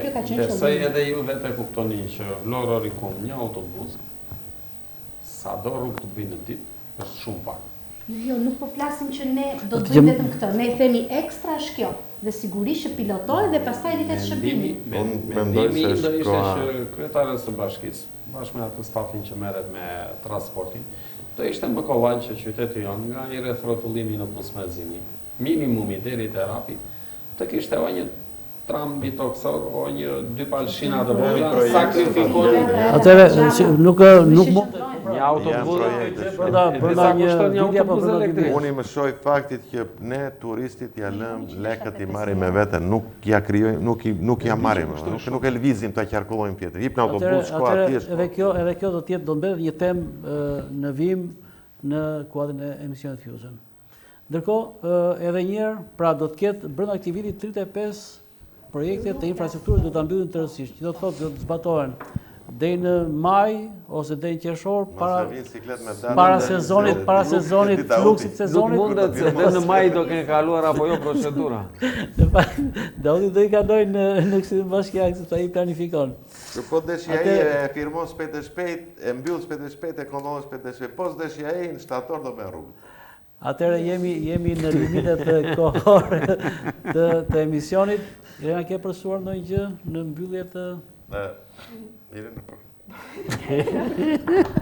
Jo, pa diskutim që Bashkia realisht, ky ishte një moment shumë i rëndësishëm për të realizuar edhe këtë takim, pasi ne aktualisht dhe për të emision, ne aktualisht jemi duke hartuar një plan konkret për sa i përket menaxhimit të sezonit turistik, që do të është një grup multidisiplinar në institucion, kur janë përfshirë një së strukturash duke filluar prej ndërmarrjes së pastrimit, ndërmarrjes së shërbimeve publike, policisë, IMT-s, strukturës së drejtorisë së turizmit, drejtorisë së të ardhrave vendore, pra një strukturë ndërdisiplinare në mënyrë tillë që të kemi një plan konkret, duke përfshirë edhe pjesën e zgjatjes së fashës orare për transportin publik në zona të caktuara që frekuentohen nga turistët dhe janë një sër elementësh që shumë shpejt pas të bëjmë të plan do të kalojmë në vendim të Këshillit Bashkiak për fillimin e sezonit turistik. Vasil, ndonjë gjë për ta mbyllur? Jo, meraku im është i gjithë se sa gati do të jemi për t'i pritur këta turistë, haj sa do të vinë. Sa gati do të jemi ne si operator turistik, për sa i përket subjekteve brenda territorit vet, janë të gjithë gati dhe kemi hotelet që nuk i gjen në disa vende që ka turizëm. Atëherë, sikur të bëj një ajo ne na duhen këto punët e para infrastruktura. Transporti urban patjetër që është merr për një turist tani të vinë në aeroport, të dalit të ngret dorën atje për të marrë një kush linjë e radhës për të ardhur në Vlorë, të vite kush për stacioni autobusëve tani në fund të rrugës atje, pastaj të kërkoj taksi për të ardhur në e lodh, e masakron një turist, po ne themi që turisti nuk udhton për hallmo, vin për të shplodhur, për qetësi, për të vizituar një vend. Jo këtu na vinë njerëzit edhe kur i marrëm telefon si mbrite, ja do rinja 2 ditë të bëj pushim pastaj do vetëm punë. Do të thënë të ikin nga Vlora. Pas pushimeve kërkoj të blet vetë thot pastaj të pse se masakrojnë. Jo, unë sinqerisht nga stafi i bashkisë duke parë dhe ecurin se si po ecën turizmi, si po ecën çdo gjë në këtë vend, unë pres që të performojmë më mirë të gjithë bashkë. Por shoh që keni marrë sa emërime aty që nuk do jenë mirë për ju, pa për mua të bëni çfarë dojnë. Puna nuk lidhet me individ. Shko pos di që besha, po nuk diti shiko. Folëm mos i kthemi prap, folëm zëra të prekja, ju keni një buxhet në bashki për turizmin 700.000 euro në vit. E kupton ti nuk ke për aktivitete për aktivitete për këtë social bashkë edhe kulturë, edhe një fest që është fest në dimër me këtë buxhet e kanë. Tani sa përqind e të ardhurave që ka bashkia nga sektori i turizmit, që këtu është 100% turizëm, me 700.000 euro që do bësh? Shkojmë për të promovuar turizmin. S'është faji kryetares që ka miratuar, apo kryetari kush ishte para, se nuk e di kush bërë buxheti, po është grupi drejtues, arriva duhet të ketë projekte, duhet të ketë projekte dhe program të qartë. Unë jam në biznes, 700.000 euro s'më dalin mua më burë. 700.000 euro, një panajir që vajtëm në atë, ishte 10.000 euro. Vetëm për një person. Atje ku ishim në Berlin, që të u ankuam për tarifën, që të vesh në një panajir do 10.000 euro. Ti tani si bashki, do prezentohesh me 6-7 përfaqësues, do 30.000 euro me avion, me aktivitetet kulturore për promovimin e Jam qytetit pak. për sa i përket sektorit të turizmit. Po, Sigurisht që drejtoritë e tjera, sikur po pse ka fonde. unë jam i bindur që po të kishe, më fal, po të kishe të zyrë e turizmit, nuk i njoh, mos ma marrin për keq. Po të kishte atje punonjës që bëjnë projekte, patjetër që nuk do thoshte asnjë në Këshill Bashkia që pse është 2 milionë dhe nuk është 700.000. Por edhe Këshilli Bashkia, kur I vete për buxhetin dhe I vete me copa letre bosh, normale do të zdaj ku do I çosh letra. Sa më shumë projekte të jenë të aftë të bëjnë atje, fondet aty janë. Plus I keni arkën plot e keni. Veprimtaria e bashkisë nuk varet me individ të caktuar. Nuk I njoh me individ, them se zyra e turizmit ka X punonjës, ata që janë atje, sa të aftë janë që të bëjnë projekte, zyra e planit urban, sa të aftë janë ata, ti vesh kryeministrit, ti thua që kam këto rrugë, ja projekti, ato do të bëj direkt. Ju s'keni projekt. Po si s'kemi projekt, gjithë këto projekte të cilat janë parashikuar në buxhet. Atëre 2 metra e gjysmë Gjithë këto projekte të cilat janë parashikuar në buxhet për sa I përket investimeve janë projekte të cilat janë bërë prej bashkisë Po Vlorë. që bie dakord me mua që 700 euro nuk janë as për gjë. Euro ka nevojë për më shumë. Ka diskutim. Po pse si Por ka është ardhur në rritje. Rritja është progresive. Sa përqind të ardhurave që fiton nga që vjen, qoftë edhe nga taksa e fjetjes, ke hedhur let taksat e tjera. Sigurisht që pjesa e sektorit të turizmit mos kalojmë nga një argument në tjetër sepse zbejmë edhe raportin me audiencën. Ç'i bëjnë valla, mirë që Jo, të gjitha shkojnë në investime për qytetin dhe shumë transparente gjithçka. E di ku do bëni çfarë, se do jetë do të bëj një emision tjetër. Po, përcaktojmë. E di tema, po dëgjoj dhe më shkërkuar kohët e fundit, që të ketë një iniciativë, nuk e di ekziston ligji se ekziston, mundi që një kontratë që bën bashkia apo bëjnë drejtorit për kace, për një punë nuk e bëjnë publike. Unë si qytetar nuk e kam mundësinë ta shoh që ky nën kontraktor që ka marrë një rrugë apo një tubacion apo një punë, çka detyre ka për të bërë, kush e di se çfarë duhet të bëjë. Transparenca në elementet e kontratës janë publikuar si për sa I përket projektit. Janë publikuar. Është projekti, datë e fillimit, datë e mbarimit, fondi limit, mua s'më duhet fondi fare. Unë duhet të shikoj që çfarë punë ka për të bërë konkret. Një inxhinier, një inxhinier ndërtimi mund të kalojë atje të thotë, e lexon kontratën dhe mbasi ta ketë lexuar ta shikoj dhe me syrin e tij. E ka bërë asfaltin sa duhet. Elementet e transparencës janë të parashikuara duke mbrojtur dhe konfidencialitetin ka një procedurë. Po ka dhe nuk e bëjnë publike, si bëjnë publike. Bëhet firma fituese, fondi limit, edhe kaq. Në këtë rast jo, s'jam dakord me ju I nderuar, sepse elementet të cilët kanë për sa I përket kontratave janë të publikuar si për sa I përket sa është fondi investimi, si për sa I përket elementeve të projektit, ku konsiston projekti, janë gjitha një. Atëherë ta lëm këtë temë vete që mos të humbasim. Ta lëm këtë temë vete mos të humbasim. Një fjalë të fundit Mikel? Të shpresojmë që do kemi një turizëm më të mirë se sa vjet. Dhe isha I kënaqur me 10 deri në 15% më lart. Atë duke falendëruar për praninë tuaj në këtë panel, pra një temë shumë interesante që morëm si argument panelinë e Berlin dhe atë të Cannes, por e sjellom dhe u zgjeruam në dinamikën e problematikës së turizmit dhe asaj që duam të arrijmë në vijim në të ardhmen.